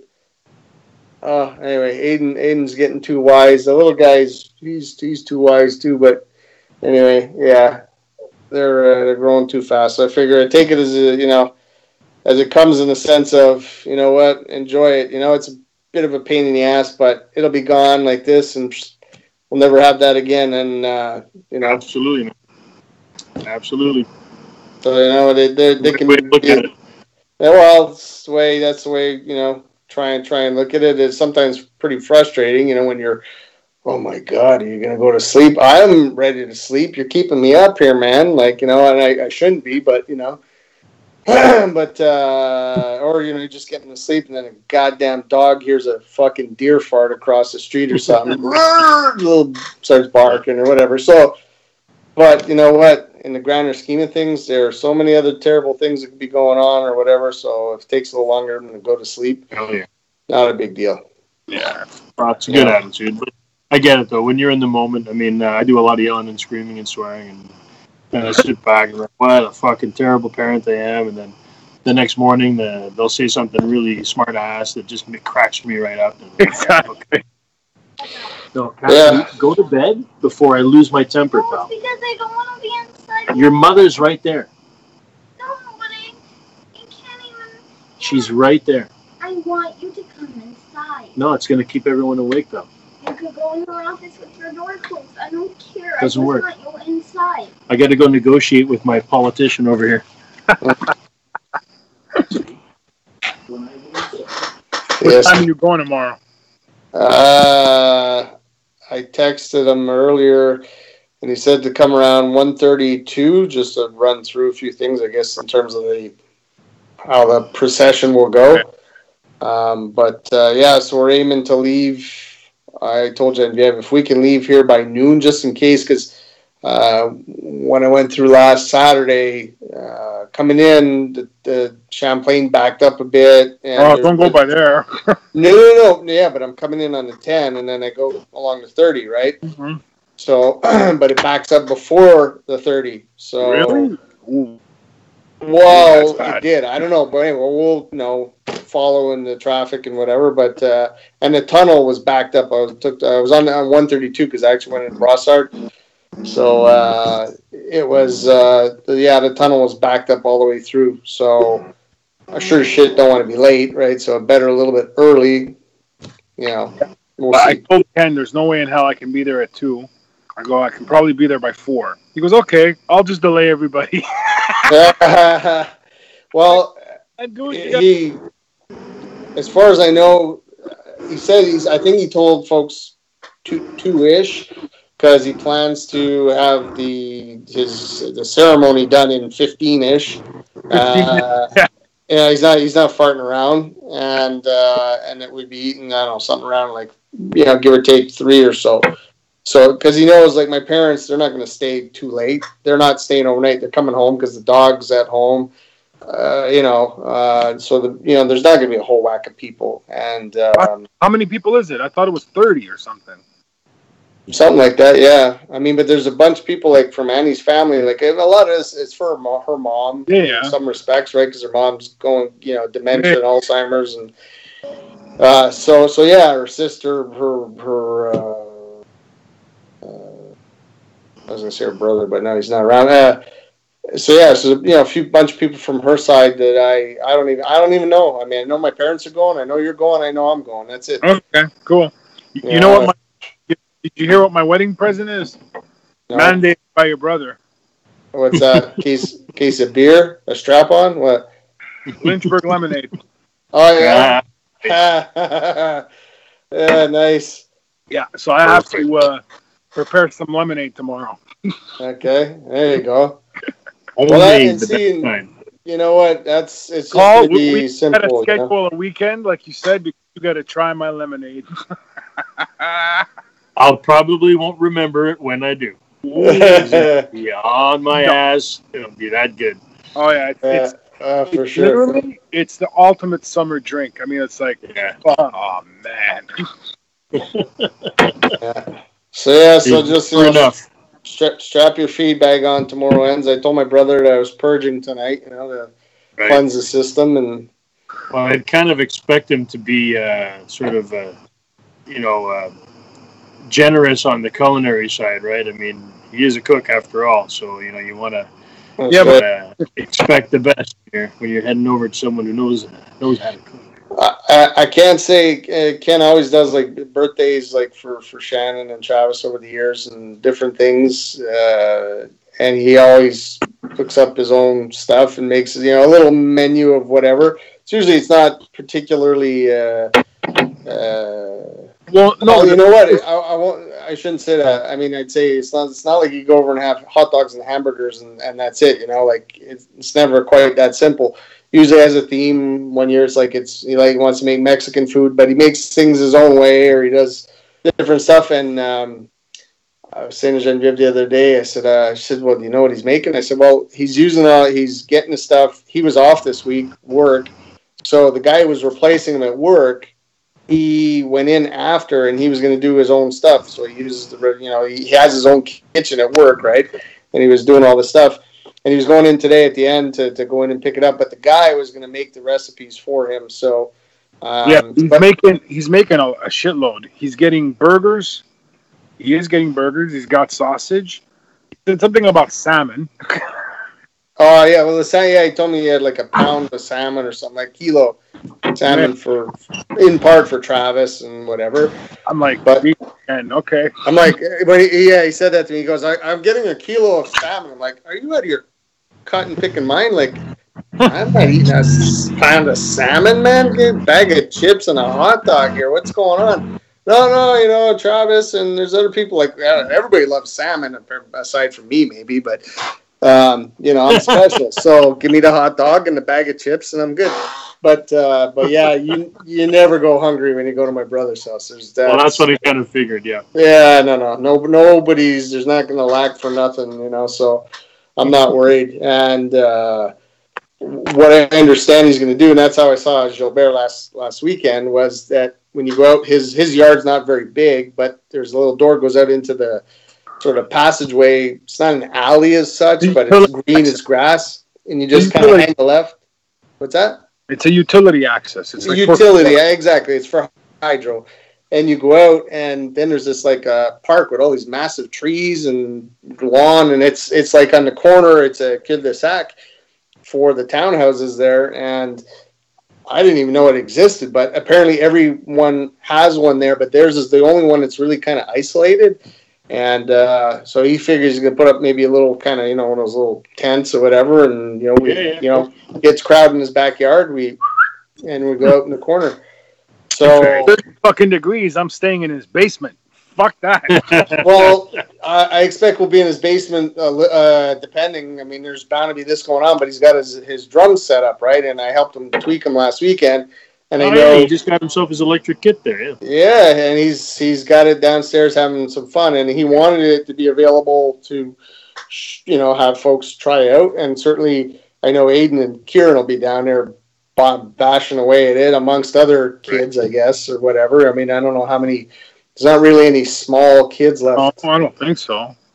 No, I mean, I don't know. Michael's coming tomorrow? Yeah, we're bringing him. Yeah. Okay, so, they'll go down there and play and that. And Shannon and her friends are, they're teenagers now, so I don't know. They'll probably want to do it. But down in the basement, yeah, it'll be cool. And because if it's goddamn hot upstairs, everybody's going to back inside. He's got actual real central air. It's not hot. Yeah. Pushed forced air, yes. Real fucking central. Tell him to crank that puppy. Going back to our musical endeavor. Yes. I just remembered something that I wanted to mention to Paul. That version that I put of Take It As It Comes. Yeah, Take It As It Comes. Paul, I cut the verses in half. Cool. The original one, there are 4. I cut it to 2. So, you wanted to rewrite the lyrics? Well, you don't have a choice. Now that Steve's in lyrical mode, I'm going to try and get him to rewrite the lyrics. Why not? But, hey, listen, you know what? All these changes that we're doing, I don't think, maybe... it's going to happen where we're way off the mark, but they're all pretty much in a better direction, I think. Anyway, sometimes they're hard to absorb. Like, I don't know, just so used to the old ones, But I don't know. It's all starting to grow on me. Like I feel like Guitar Case Stories version 5 or wherever we're at now. Whatever it is, yeah. It's pretty cool. It's not a bad thing. I don't feel like we're becoming a punk band or a fucking country band or something like that. It feels like it's evolving. It's getting better. It's refinement, like a fine wine, right? It's just... Yeah, it kind of feels like that. So if it felt right for you to do it, then I'm gonna support it. I'm gonna endorse it. Now, at some point, there's going to be ideas that we don't like, but it's gonna happen. So let me take a crack at lyrics on that sucker. See what I can. Well, yeah, because I know that one bugs you too. That's the famous. Did you rewatch that one? That's the reading from In the Truck. No, I won't take it. No, I won't do it. Fucking cracking up that night. Yeah, no, I was pretty harsh on a lot of stuff that night, and I probably should have had 18 beers less than I did too. And No, I kind of have a hard time watching old videos of the live broadcast and I'm like, shut up, Thibault. Jesus Christ. Shut the fuck up. My God. But I did go back and I listened to a few in that crucial mix of episodes where we talked about a lot of stuff. And you had your list. You had written out your list. And we all threw a shitload of ideas. And I was going on and on, pretending to know what I was talking about. And, Knight to your bishop. You wanted to do the Flanders Field thing. Breathless. We all know where we are with Breathless. Hopefully do that Sunday. Take It As It Comes. The Enzo version, which thank you. You've come through on. I'll have a listen. Got to move on. We talked about like 5 different versions. A Hendrix Healy version. Part 1 versus Part 2. A pulled back version, which is the one I'd like to hear because that was your original idea before we fucking hijacked your conversation. So the pulled back version of Got to Move On, that could be interesting. Learning to See. I mean, I wanted to show you the arrangement ideas that I come up with. Yeah. Because I just need to put it down, write the chords in the little lyric tab of BandLab, and so I want you guys to pick it apart.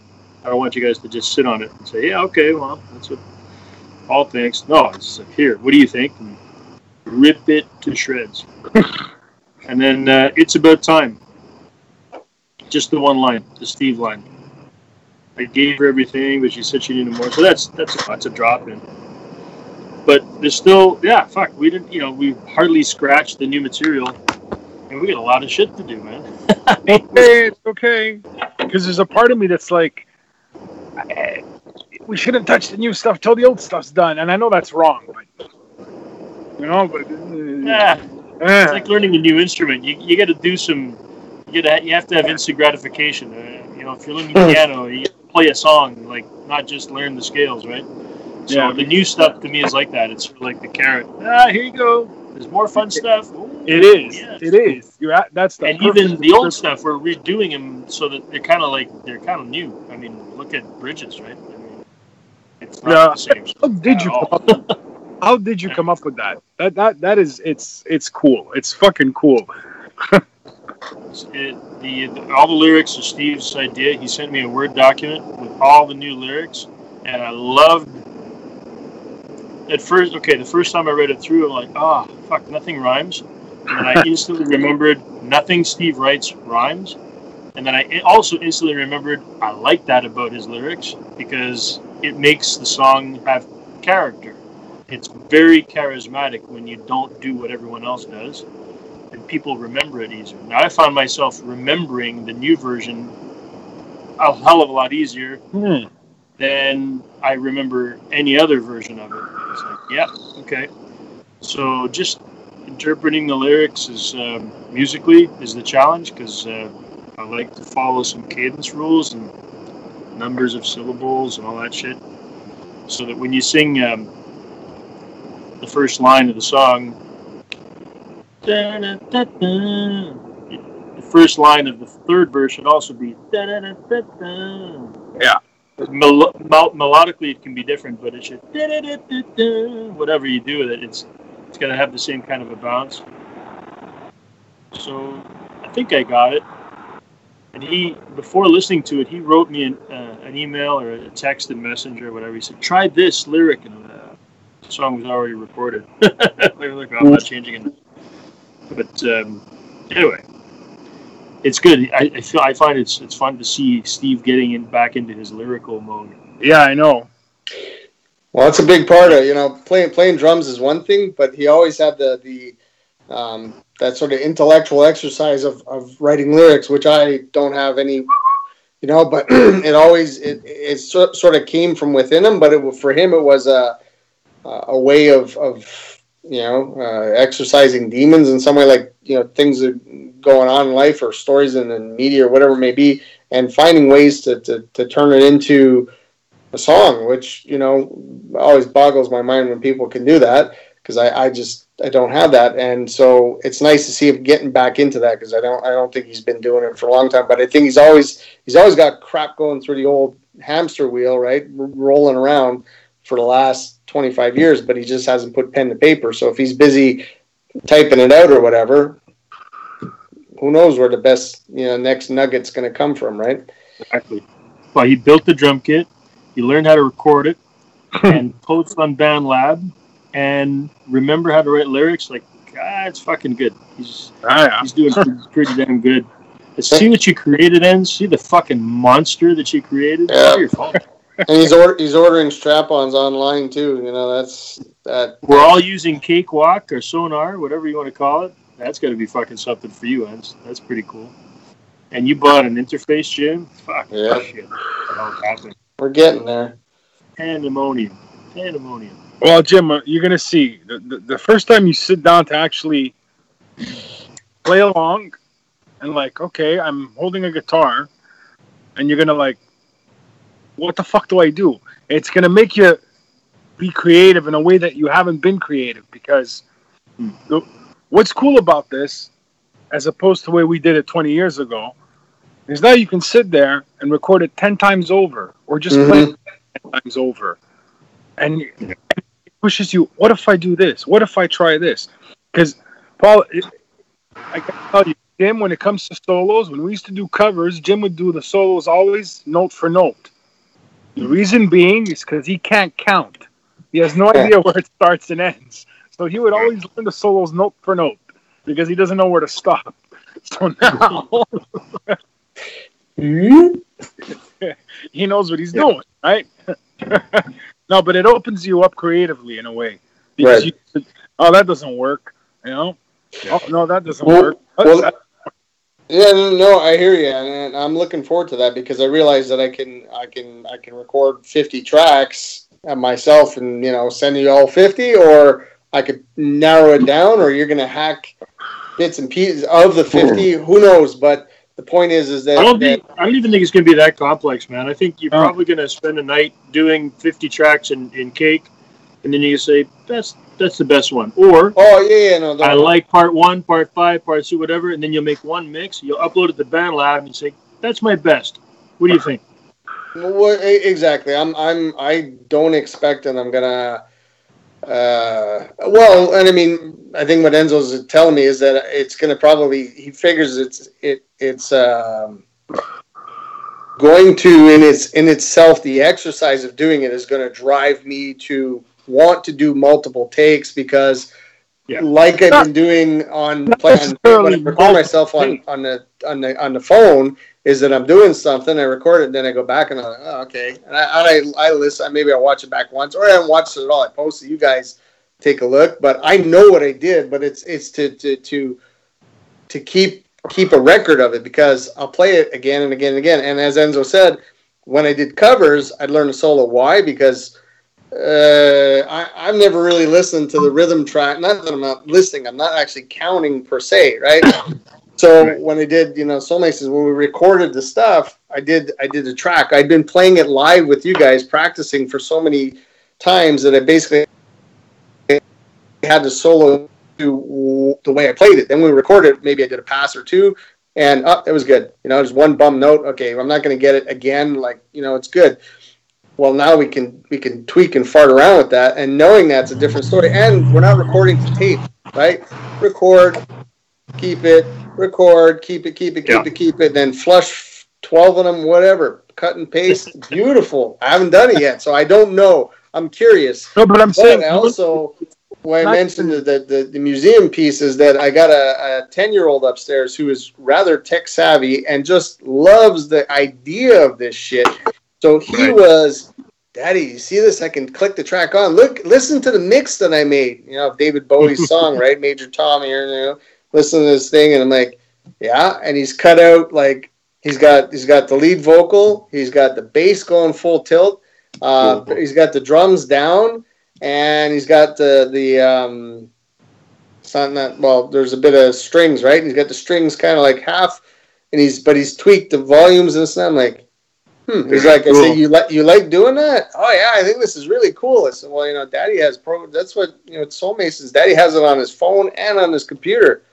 Oh nice. Yeah, so I may not have you here, Enz, but I got him upstairs, and he'll come and poke buttons and turn knobs, right? There you go. That's very cool. I got me a 10-year-old, roadie slash production engineer, So yeah, I'm anxious to get going, and I want to record. I want to see how the sound is going to come out of my amp and get mic'd, and how it's going to sound in Cakewalk. I mean, it's one thing to hear the sound here live in my little room that's got probably a little bit too much reverb in it, naturally, and there's, it's not damp enough. The It's not speakers damp that enough. Enzo's going to loan you, that's a really big plus right there, because you're going to want to hear a little bit of fidelity of what you're doing, and to have some good monitors, that's all right. I'm going to switch out from my phone to my iPad here, guys, because I'm about to run out of juice, and I don't want to drop it. So be right with you. Yeah. You know what it is. Don't worry about rejoin in a second. Yeah. Sure. You don't have to worry about the reverb in the room, because I'm not. I'm just saying what I hear through the amp when I'm playing. I'm curious if it's going to be sort of true to what I'm going to hear as recorded. No, because I mean the sound that we had years ago when we did with the Soulmasons. I mean, I don't remember. Did we mic the amps? Of course. No. Yes. We did? Yeah, I don't even remember. It's so long ago. I remember we also had the lineouts from the rack mount, right? No. We used the 50. We used the 57 on everything. Yeah. Okay. All right. We used the 57. We even used the 57 on the acoustics. We mic'd everything. Yes, I do remember that. That's true. So what I'm interested to hear is that in 2018, the sound that I have, which is just the same sound I've been playing with for years, how that's going to sound in the Soulmason mix now. Like, the sound that I have, because it's not complicated, it's not overly processed, whereas the GSP back when... Yeah, but wait a second. If you go back and listen to the old stuff, okay, most of the time, the guitar sound that you had was the dialed back AC/DC sound that we made. Yes, but the only time we went full tilt was with Knight Your Bishop and Mobile Man. Yes, but all the leads are not all the leads, and I don't hear the analog tone that I get out of my amp now. No. What I hear is I hear that digital clip. Digitech sound, and most of the time it's okay, but I hear it and it bugs my ass. So I want to hear a Mesa Boogie sound. That's what I want to hear. So I'm very anxious. On times that I wish I could redo the vocal or the bass or the whatever, or the acoustic, and like fuck, it's all coming true now. So much of that shit is getting better and better, and it's just sidetracked. Wait till the finals. That's it. So I want to get started to see, because I don't know how it's going to sound, and I don't know how. I'm not particularly worried, but how I'm going to, as you say, my solo. I know it starts on this note, and I know it ends on this note, and there's so many notes in between, right? So on my lonesome, not having done them like that, there's some I've gone back and played with. Well, that's not the only thing that I play, right? So I'm anxious to see how it's going to go, and I'm not anxious. I shouldn't say I'm anxious. I'm anxious in the sense I'm eager to do it. I'm excited to do it because it's I want to hear it. I want to be able to add to that sound. And, I think that's what Steve was trying to allude to before. He cut out. He wants to be excited by what you have to play. Well, no, I hear it, and I also think he values your opinion, wants to hear what you think about what we're doing. Yes. Absolutely. Well, and I do. I just honestly haven't. I really have been burning the candle and multiple places at once. So yeah. Just playing Nintendo, buddy. We get that. No, exactly. No, the last 2 days, I spent some time with family. But yeah, before that, and I haven't played guitar all week or last weekend really, or no, sorry, last Saturday night after we did our thing. Was it Saturday night? Yeah. No, Saturday night. Well, Saturday night we're on a bit, but Friday night, right? Yeah. I played and I recorded a little bit of whatever on the acoustic, but I haven't played electric guitar per se more than that. So that's the only worry I have for you. Because when you're going to have to record that fucker, you're going to have to crank that amp to get the tone you need. You know that, eh? Yeah. Well, and you know what? When it's time to do that, I'll make sure. All I got to do is plan it out a bit. Shut the fuck up, all of you. Get out. That's what you have to do. No. I'm not worried about the noise or whatever. When I'm playing, you're not going to hear it. You're not going to hear Kieran could be playing drums upstairs, and you won't hear him per se. I'll just tell Genevieve and I'll crank it. I mean, I'm not worried. The neighbors, Well, I don't mean that loud. Yeah, no, but I mean, I'm not worried. I mean, would I do it at night? She's told me many times. I've played at volume, decent. It's not that loud, but they don't. I'm sure the neighbors, if they were outside, could maybe hear me through the window a bit. But other than that, there's nobody in front. There's nobody in back. There's neighbors here, and their garage is. About your neighbors. Well, no, I know, but upstairs, they'd hear me before they'd hear me.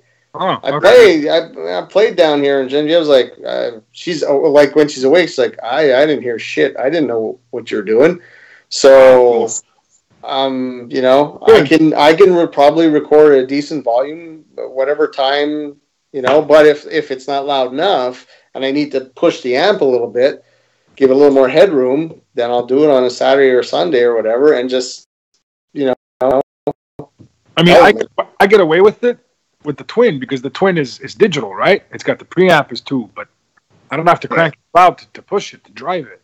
That's the whole point. So I get away with it doing it at 11 o'clock at night. But when I go mic the big fucker, I got that thing. That thing is rattling every goddamn beam and joist in the house when I'm doing it. I want that sound. When it's time to plug the Les Paul into that thing, trust me, it's gonna be loud. Well, I mean that's the thing that I don't know either. Is the sound that I have is pretty.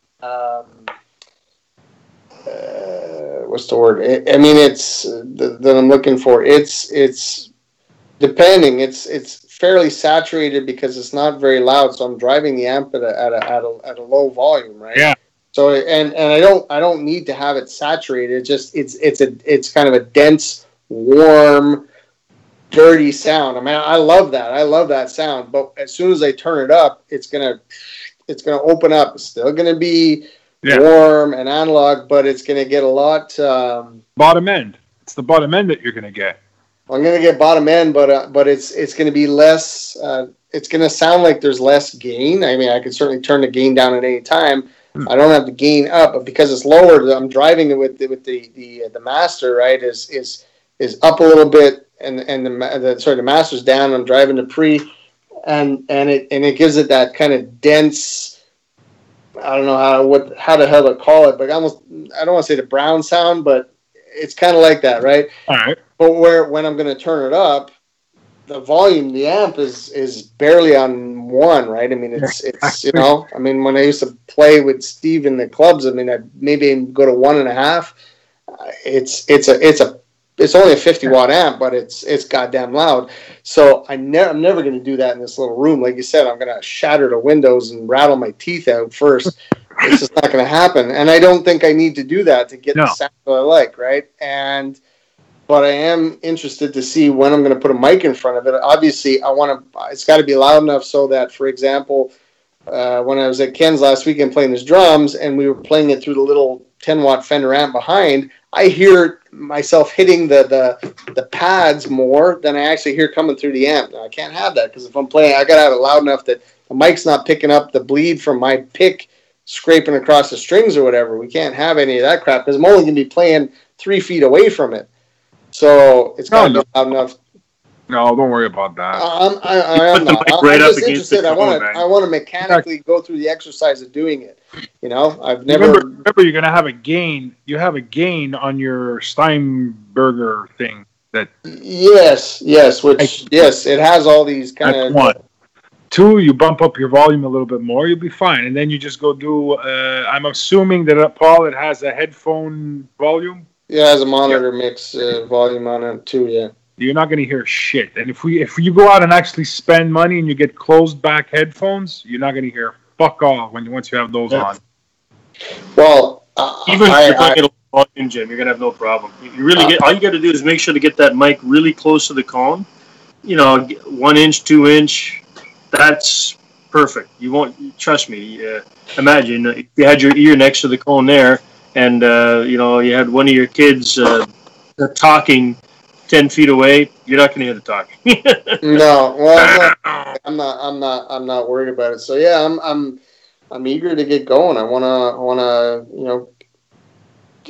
play. I want to record it, and I mean, I love to play along, and it'll be nice. Because I'm getting fed up of hearing my crap instead of you. Well, you know what? I mean, I'm anxious to play on top of our old on the morphed Soulmason stuff, right? And the new stuff. I haven't even had a crack at. Like I played along, like I told you, I played like this was weeks ago now, but from a stone, I played for an hour. I didn't learn the song. I just, I was like, yeah, I got, and I just wailed along with it for like an hour steady. And I was like, yeah, man, this is. I ripped along. I had fun. So I'm anxious to do that with a mic and with a red button on. Boop, record. Let's go. But yeah, I just got to do fun. it. We're getting there. So, but I'm glad, I certainly don't want to put a damper on any of the progress that we're doing. If we're just working on guide tracks, and I know you guys are going to, keep moving ahead, I will catch up. And but yeah, I want to get going. I got the fucking thing in the bag, and now I take it out, plug it in, figure out how it works. I heard the other day on Wednesday, I had a call in the morning, and I don't know what I'm getting yet, but I'm curious to see what my new work computer will be, so that I can load stuff, and maybe it'll have a better sound card. It'll whatever. I'm not worried about it, but because this thing is, it's 7 years old. Yeah, Jim, your sound card is in the bag on your amp. Yeah, I know that. And I know after I said that, I know you guys have made that clear to me. But this computer is kind of old and dodgy, so doesn't matter. So in the meantime, even 10 years ago, the chips were fast enough with the processor taking care of everything that it does. 10 years ago, audio became sort of a non-issue. It's when you've got 14, 15, 16 tracks with every single one of them has some kind of a different plug-in, and you're using buses to send things. These are going to the to my whatever reverb. These are going to the compression. I got all my drums going into a bus. Then talk to me about how your 7-year-old computer may be not able to catch up. I get that. Then it's a graphics card issue because you got so much shit going on the screen and lights and what. This had nothing to do with the audio, the graphics. I'm sure you'd be fine. For the 4 tracks that you're going to be running, you're going to download a mix from BandLab. So you'll go in and tweak it to get rid of whatever and add more of something. You download the mix from BandLab. You pop it into Cake. Set the metronome. All right, 1 or 2 inputs. You do it that way. You do it that way. Well, no, me personally, I download each individual track.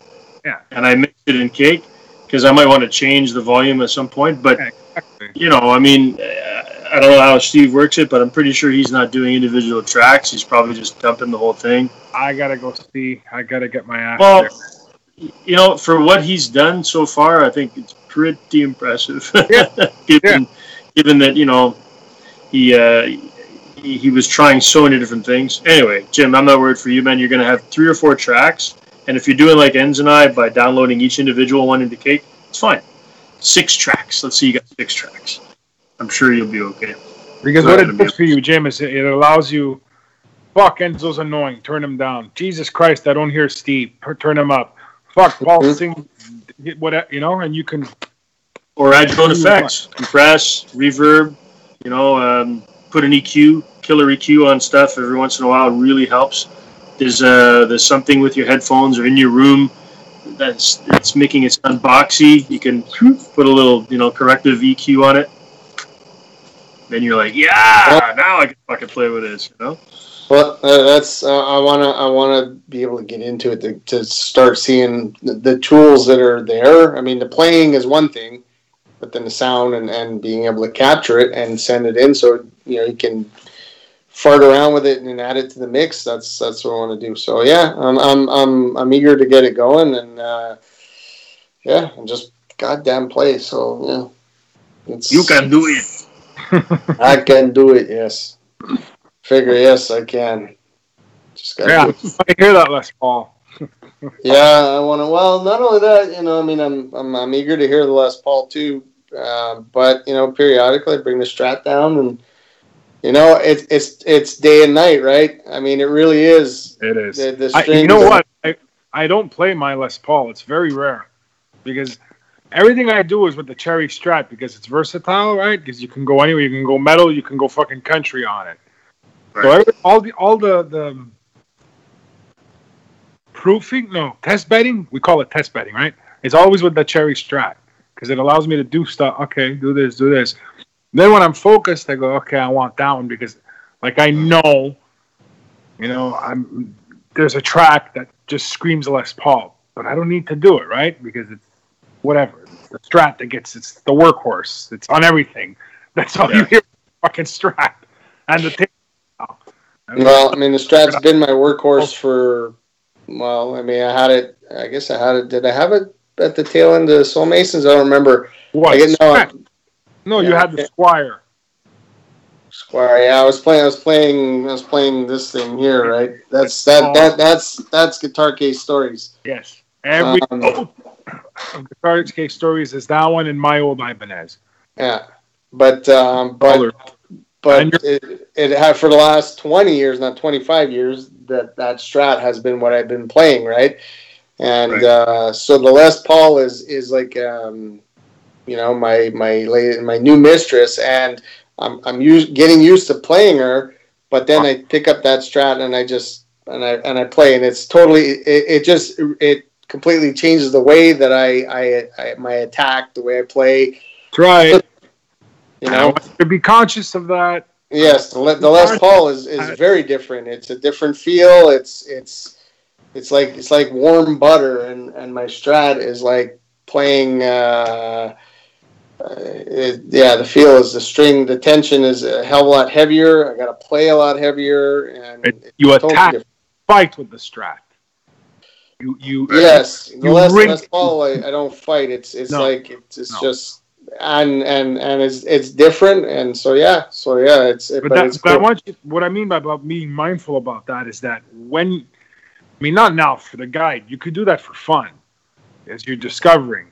But when it comes to recording, and you're going to tell yourself, well, this guitar for this song. Yeah. This, Yes. Because exactly. Since you've discovered it that you play them differently and you sound differently, which is cool. Yes. Like you asked me the other night, you listened to Lady and you said that's your brownie. No, I go, no, it's the cherry, right? I told you it's all the cherry. Because I do, even from those two Strats, I play differently. Because cherry has a humbucker and the other one is all single coils. So there's a different attack that I use, right? Because the neck is different on the tobacco than it is on the cherry. So I don't know. Anyway. I hear what you're saying, and so that's why. That's the only reason I want you to get set up is that you're gonna have fun rediscovering your guitars. That's cool. I mean, look, and you know what? We all have a room right now, which is. I mean, you always had one, but you just sort of made it bigger. Jim, every time I've ever seen you on video, you've always had this office with the guitars up. So you've always had a space, at least, Steve, like everything, fucking built it. You built it. Now I got a room, And my control room, well, as you know, it's going to be up for sale soon, but where I'm going, it's going to be not just a room, it's going to be an entire floor. And I'm so fucking excited to hang up my inherited fucking 7 guitars and basses, and I'm gonna fix this fucking with 2 F holes and tweak and get the air out the pots and adjust. my HM Strat or whatever the fuck it is. I've got a Hondo, which I can't wait to play for some bluesy sounds.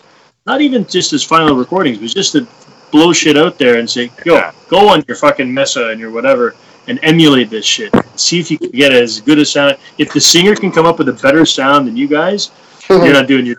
That's the problem. So sort that shit out, man. But it's all about setup. If it's at your fingertips and it's easy access, then it's amazing the shit you can do, right? Like you just feel inspired. That's what happened when I switched to Cake, because I wasn't feeling it with the Cube. Cubase wasn't doing it for me. I needed to feel like it's nothing but recorder. The Cakewalk makes me want to play.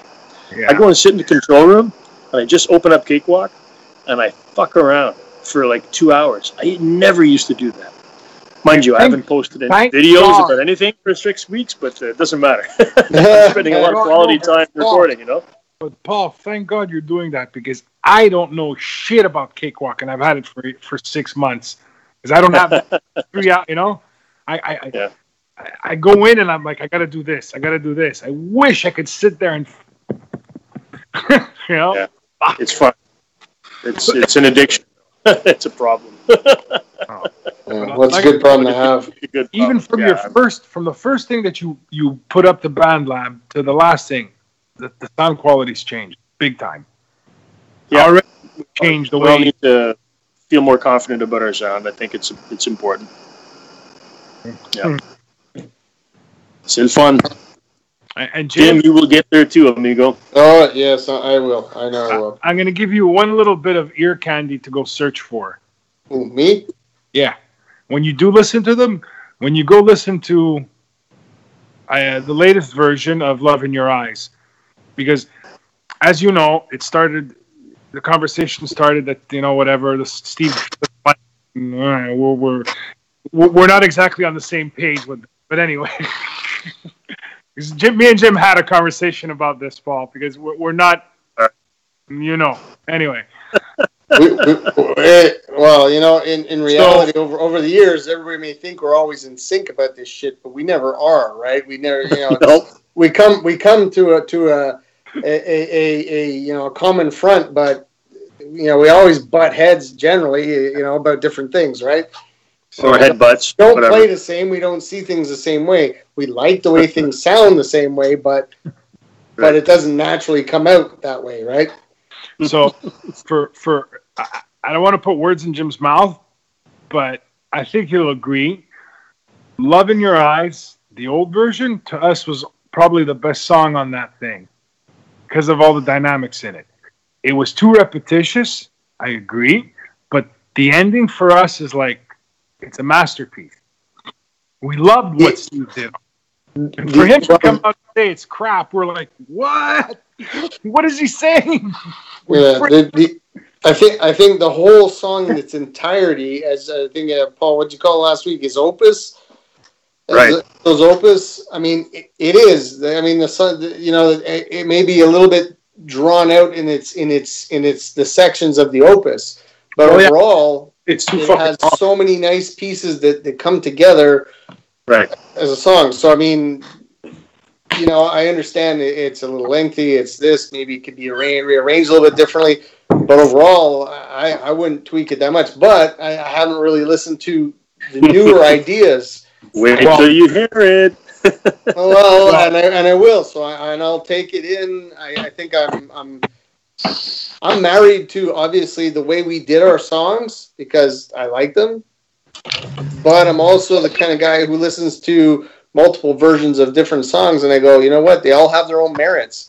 And so I don't, you know, unless it's absolutely like, oh my God, like, what, are you crazy? No. But listen, as long as you're okay with reggae, death metal, mariachi, you're going to like it. Yeah. Well, you know what? I'll be right back. See a bouncy she, you know, I'm good, you know. But I'm pretty open minded to change, and I think so anyway. I mean, the proof will be when I really give it a good listen, and then more importantly when I want to play with it, and I go, okay. But you know what? I think you can play with anything. I don't see why we shouldn't. like you say, when you put up a version, you know, it's not just because you put up oh yeah, Paul did it. Okay, this is the best. It's exactly. great. What you did is great, but you know what? We have ideas, and we're gonna clash. I mean, hopefully, that's called constructive collaboration, right?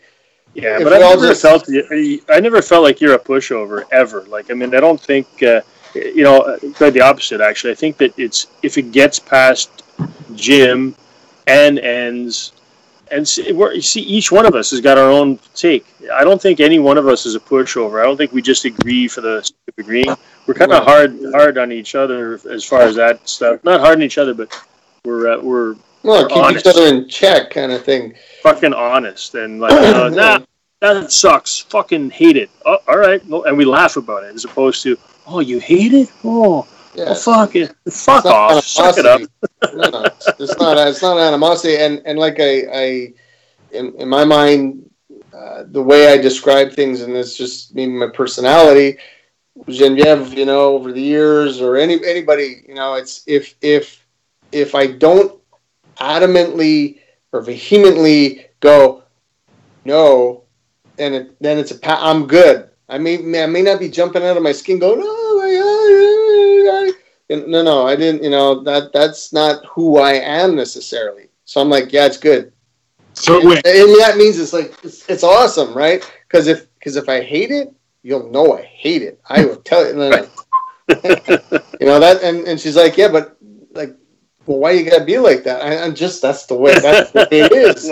So if I don't like jump out of my skin like woo, it's good. Because if I don't like it, I'll tell you, and then you know, but then when I do, I'm like, oh, that's no way. Why you gotta be like that? You know, like so. I mean, you know, it's a yin and a yang, and so as far as music goes, I think I would probably be a hell of a lot more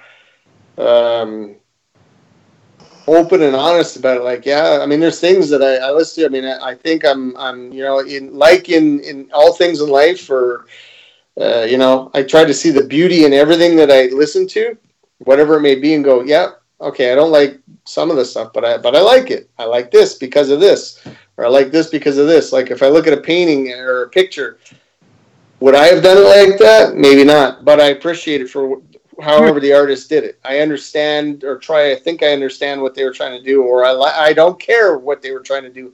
I like it. That's all. That's all that matters, right? Okay. So I do the same thing with music, and I think I'm pretty open-minded.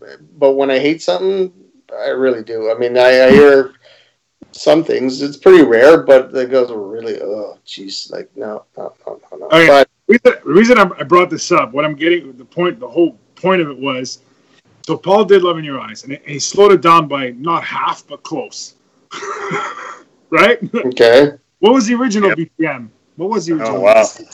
I don't recall. I never did it. I never tracked it. I think I went straight to what I felt should be the new tempo, and just I hit a guide right away. I didn't even listen to the old one because it's it's a big tempo dip.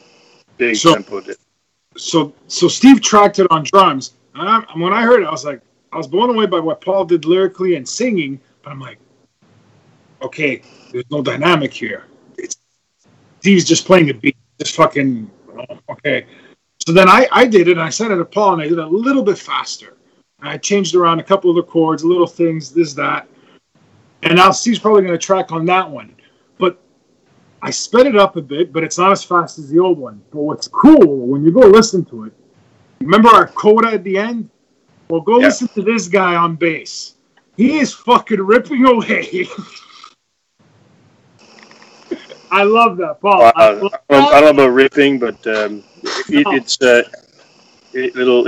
be fun. It'll be fun. That has to stay. That has to stay. It's the, what did Steve say? The fucking John Entwistle part. Yeah. It's fucking. You know, you have to go. I'm telling you, it's fucking like, whoa, that's so cool, man. No, it's awesome. It'll get better. I mean, when we gear up to get closer and closer to being ready to, okay, you gotta fucking commit to a final track.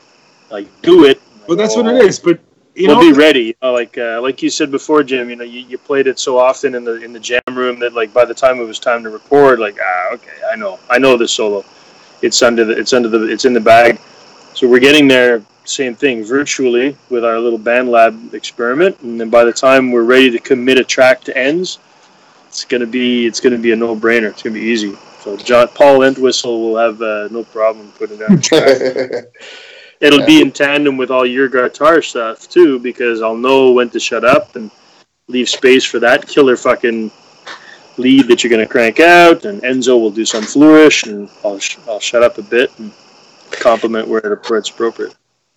Well, and I really do think that is the beauty of what we do and how we do it, is that we each listen to different parts, and over the years, I playing with ends, but playing a lot of the way I play is driven off of the way Steve plays drums, and you're playing along with Steve, right? And so I'm not necessarily playing off of what ends is doing. I'm playing off what the rhythm is doing, or I am, because he's playing rhythm, but it's weird. So that dynamic, as we go along, the band lab, the guide tracks, as they're being built, as they morph, it's gonna catalyze what we're playing, like what we're gonna, like you say, as we come to something we're gonna commit as final, is maybe a little further off, but it's gonna continue to morph every time we play something. I mean, it never comes the same way twice. I mean, we try, but there's always a little hint of something different. Unless we're playing, we absolutely must play it a certain way because we're all kind of lining things up in parallel. Okay, obviously, but the rest of it is always, it's about that kind of where things bump up against each other in different ways. Man, I wake up in the middle of the night with a cramp. I come down here, I light a cigarette, and I'm like, we should try that change. that's literally how in my head. Oh, it's fluid up until the day I press record. Well, and I don't consciously think about changing shit. I never really think about it. Just whatever comes out, comes out. That's how, for me, it just, anyway, that's the way it is for me. So, and it depends on the dynamic of what I'm playing up against. Well, we're going to give you a lot of good stuff to play up against, bro. Oh, I have no doubt. I've already heard pieces of it, so I just got to actually listen and play with it. Oh, he did actually listen to Lady in the Den. Yeah, but I only listened to it over my phone at my brother's last Saturday. Hey, no, the last time I listened to anything was when I was at Ken's on Saturday, and then I talked to you guys, and then I went to bed and I worked, and that's all I did. So I didn't listen. I do that sometimes. Like I try and get the full sound of it by sticking that thing right in my ear, like literally. And you can sort of, but you move like a millimeter, and then you don't hear bass. The bass is gone right. First thing. I mean, I gotta say, it sounds good for what it is, but it's not gonna be the same as when I put the earbud in, right?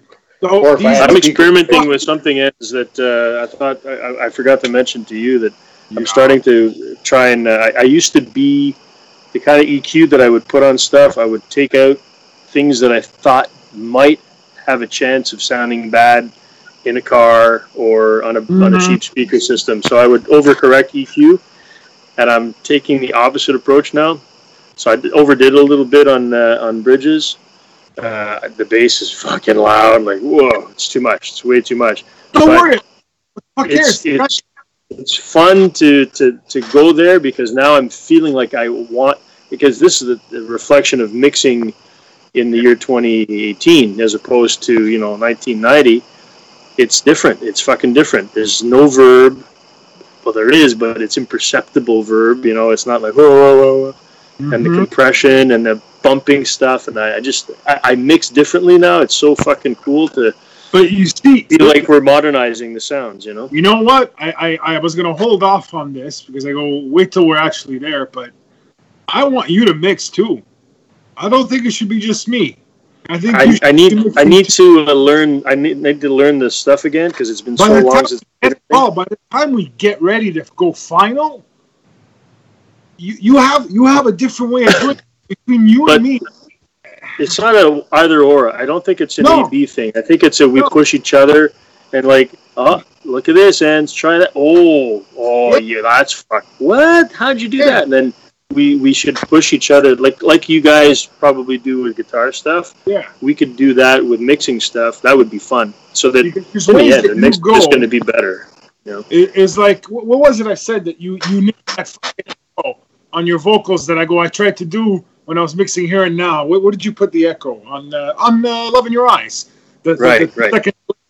I was trying to work with Here.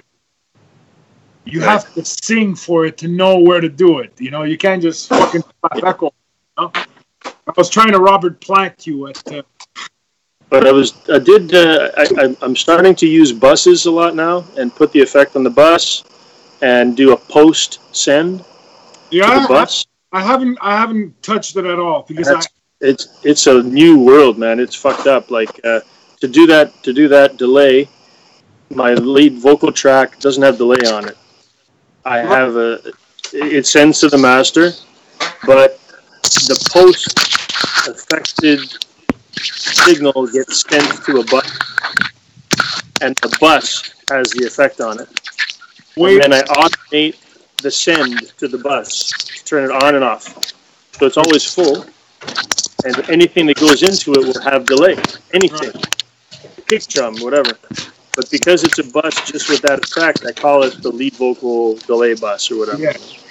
It's fucked up. It's like I've never mixed like this. I'm watching a lot of tracks, YouTube videos of guys that record for everybody. But that's a cool way of doing it because the drums have to go on a bus. It creates your mix, you dump it on the bus, and goodbye. The way I was doing it when I was mixing the old stuff, it's literally copy paste your vocals and put the effects that I wanted with automation. Right. Yeah, I want delay on this part. So I would just literally go where I wanted it, and then it would come up when I wanted. It's much more time intensive, but you're nitpicking. Whereas that way, boom, bang, go. So there's. And you can actually see the track. It's right there, and you can adjust the volume of that track as you want, and the automation track is all you're playing with. It's brand new for me. It's cool. I'm telling you, it is so cool. Where I come back so fucking mental was when I was doing the backup vocals for to have all that noise going on. So I'm like a little bit of reverb here for him, a little bit of here for. Okay, no, I'm gonna do it this way. yeah. But it just puts me down. What are you doing? Be fun. Making a fucking racket. I'm like a bull in a china shop. I'm closing windows, man, because it's like polar up here. All you're doing is making noise. Well, I'm not. Here, I can tell you to take a hike. There you go.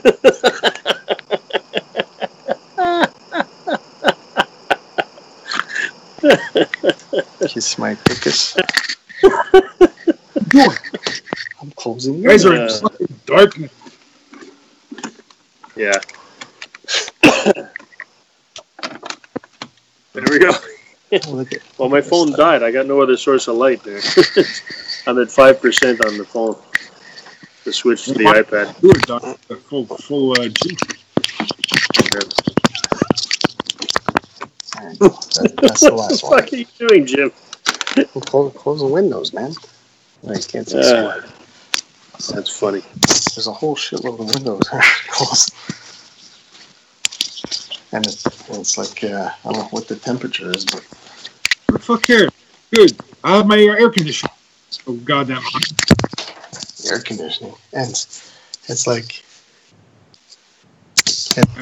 This 16... About neck, man. Wow. Yeah, but that's 16, and the thing's usually 4 degrees higher than it actually is. So it's actually 12. Yeah. So, beautiful. You have no AC on? No, we turned it off this morning and opened all the windows and it was like goddamn polar. And I was like, going around here. It was like I turned it all back. Cut glass and shrinkage. 1 o'clock. I closed the windows, blast the AC. Fuck this shit. It was a little warm. We were out doing stuff, and we left all the windows open upstairs and left one open downstairs to pull that draft. Right. And it was a little warm, but it wasn't uncomfortable. And then as soon as the sun started to go down, like I said, we went in the pool after supper, or I guess it was around 7. The pool is like a sauna, but my head, you know, as the water was up on my neck and as we were scooping turds and whatnot, you know, it was getting a little breezy. And as long as you were in the water, it was nice and warm. But as you came out of water, fucking. Hey. On a side note, because you're wearing the shirt, and I just thought about it. Go check out on YouTube an interview. Was it on YouTube? Where the fuck was it? Yeah, it was on YouTube. He has an interview with the English guy. The English, the guy who does the carpool stuff. What's his name? Oh, chubby guy. Yeah. Whatever, yeah. Yes. So Dave Grohl is he's with him. He's doing an interview, and he's talking about a party that he went to at Paul McCartney's place. And it's hilarious because he goes, he was supposed to leave early because he had to bring his daughter to school or somewhere in the morning. But he goes, when he was supposed to leave, it really got fun. He goes, Paul was playing some new song of his on piano, and everybody was like, oh, wow, wow. And then, so he goes, he was half smashed, and everybody's like, Dave, what are you going to play? And he's like, I don't know how to play piano, and all the guitars are left-handed. But he's like sitting there mortified. What the fuck do I do? What do I do? I'm drunk. I don't know what to do. So Taylor Swift stands up and goes, I'm going to play a song. Taylor Swift's at the party with Dave Grohl and Paul McCartney. That's I think I've heard this story before. You've heard? So she goes on the piano and she starts playing a song, and Grohl goes to his wife, this song sounds familiar. What is it? What is it? What is it? You know? And it turns out she's playing a Foo Fighters song. Nice. What's the song? The one that he screams like an idiot. I forget now, but I have heard this story about the Taylor Swift. Died. I died of laughter. Dave Grohl is a man of you know, like he's a great musician and that, but the guy just loves to shoot the shit and tell stories. And he has a story for every fucking occasion, and he's good at it, right? And he's everybody's buddy, and you know, so yeah. But one of the things the threads that we had going this week is that I totally forgot. It's in Messenger. Them Crooked Vultures. Mm-hmm. That was him, John Paul, drums, and the idiot from Queens of the Stone Age. Yeah. Really? Oh yeah. Okay. With John Paul Jones on bass. Yes. Yes. You said it just clicked, right? Yeah. Because I've been listening to Queens of the Stone Age, right? And I go, fuck, how long have they been around? Oh, he's from the Eagles of Death Metal. Wow, I didn't know that. That's him too. He doesn't sing on it, but he writes and he plays drums on it. He doesn't tour with them. Then he goes, he had the super group with Dave Grohl. That's fucking super. Holy fuck! I have the CD and I totally forgot that it's Grohl and that it's that guy and it's. Go listen to that stuff. It is so fucking. It's cool. Very cool. Really cool. Very cool. Yeah. That guy's fucked up though, man. He's a strange puppy. Who, the guy from Queens of the Stone Age, Jeff Home or whatever the hell ever pronounces it. Well, we'd say but I think it's Home or I don't know, whatever. Anyway. Yeah. He's a cat, man. Anyway, he's a serious whack case, but he comes out with some good stuff. But yeah, Dave Grohl's got a hand in everything, man. I saw he's putting out his 20-minute video. There's a documentary to go with it where he plays all the instruments by himself on this whatever. And my Ken was telling me about it, and I'm like, what the hell? I want to see is the special that he did 2-3 years ago about music and the recording studios and all that. I forgot what it was called, but he did a whole a series of episodes about music, and yes, McCartney's there, whoever the fuck is there. It's anyway. He's done all kinds of documentaries, Sonic Highways, and all kinds of stuff. So yeah, I'm not a huge Foo Fighters fan, you know that. I love him, but you know what? I mean, I love the Foo Fighters, and like a lot of other things. All their more recent stuff since this album, I don't know shit. right? But the stuff before this, I know and love, and the stuff after, I mean, they put together rock and roll, sonically dense songs that, and depending what it is, there's a lot of light and shade. You know, it's either really, you know, it's dense and heavy, and then there's other things that are very light and airy, and you know, and as weird as they can go off on a path like Queens of the Stone Age or any other sort of progressive band, or you know, you sort of got that kind of grunge mentality, you know, or punk. There's a lot of punk in Dave Grohl, right? Is at the heart of it. There's always Beatlesque simplicity. There's always just a straight kind of Americana rock and roll mindset. Yeah, very very simple, down straightforward. That's right. And you always hear it in everything that they do, whether he's screeching his lungs out, singing with Lemmy, or whatever it may be over the years, or playing with punk guys, you know. The Beatles thing, you know, that's his influence. Is that he even says it. That's how I learned how to play guitar in a basement listening. Yeah, no, the guy he adores all these the masters, right? And the Beatles are probably one of the biggest things, right? One funny one I remember is, you guys go YouTube Ringo Starr's Hall of Fame induction ceremony. So you have a whole bunch of drummers talking about Ringo, and you have Grohl and what's his drummer's name? Taylor Hawkins. Yeah, he looks like a fucking derelict. But anyway, he is derelict, right? So I think it's him, Hawkins, or is it Grohl? I can't remember. He goes, "You got a guy that all he does is boom, boom, you know, the beginning of Come Together." He goes, and people are screaming for you, and that's all you're doing. Fuck, you're a genius. You know?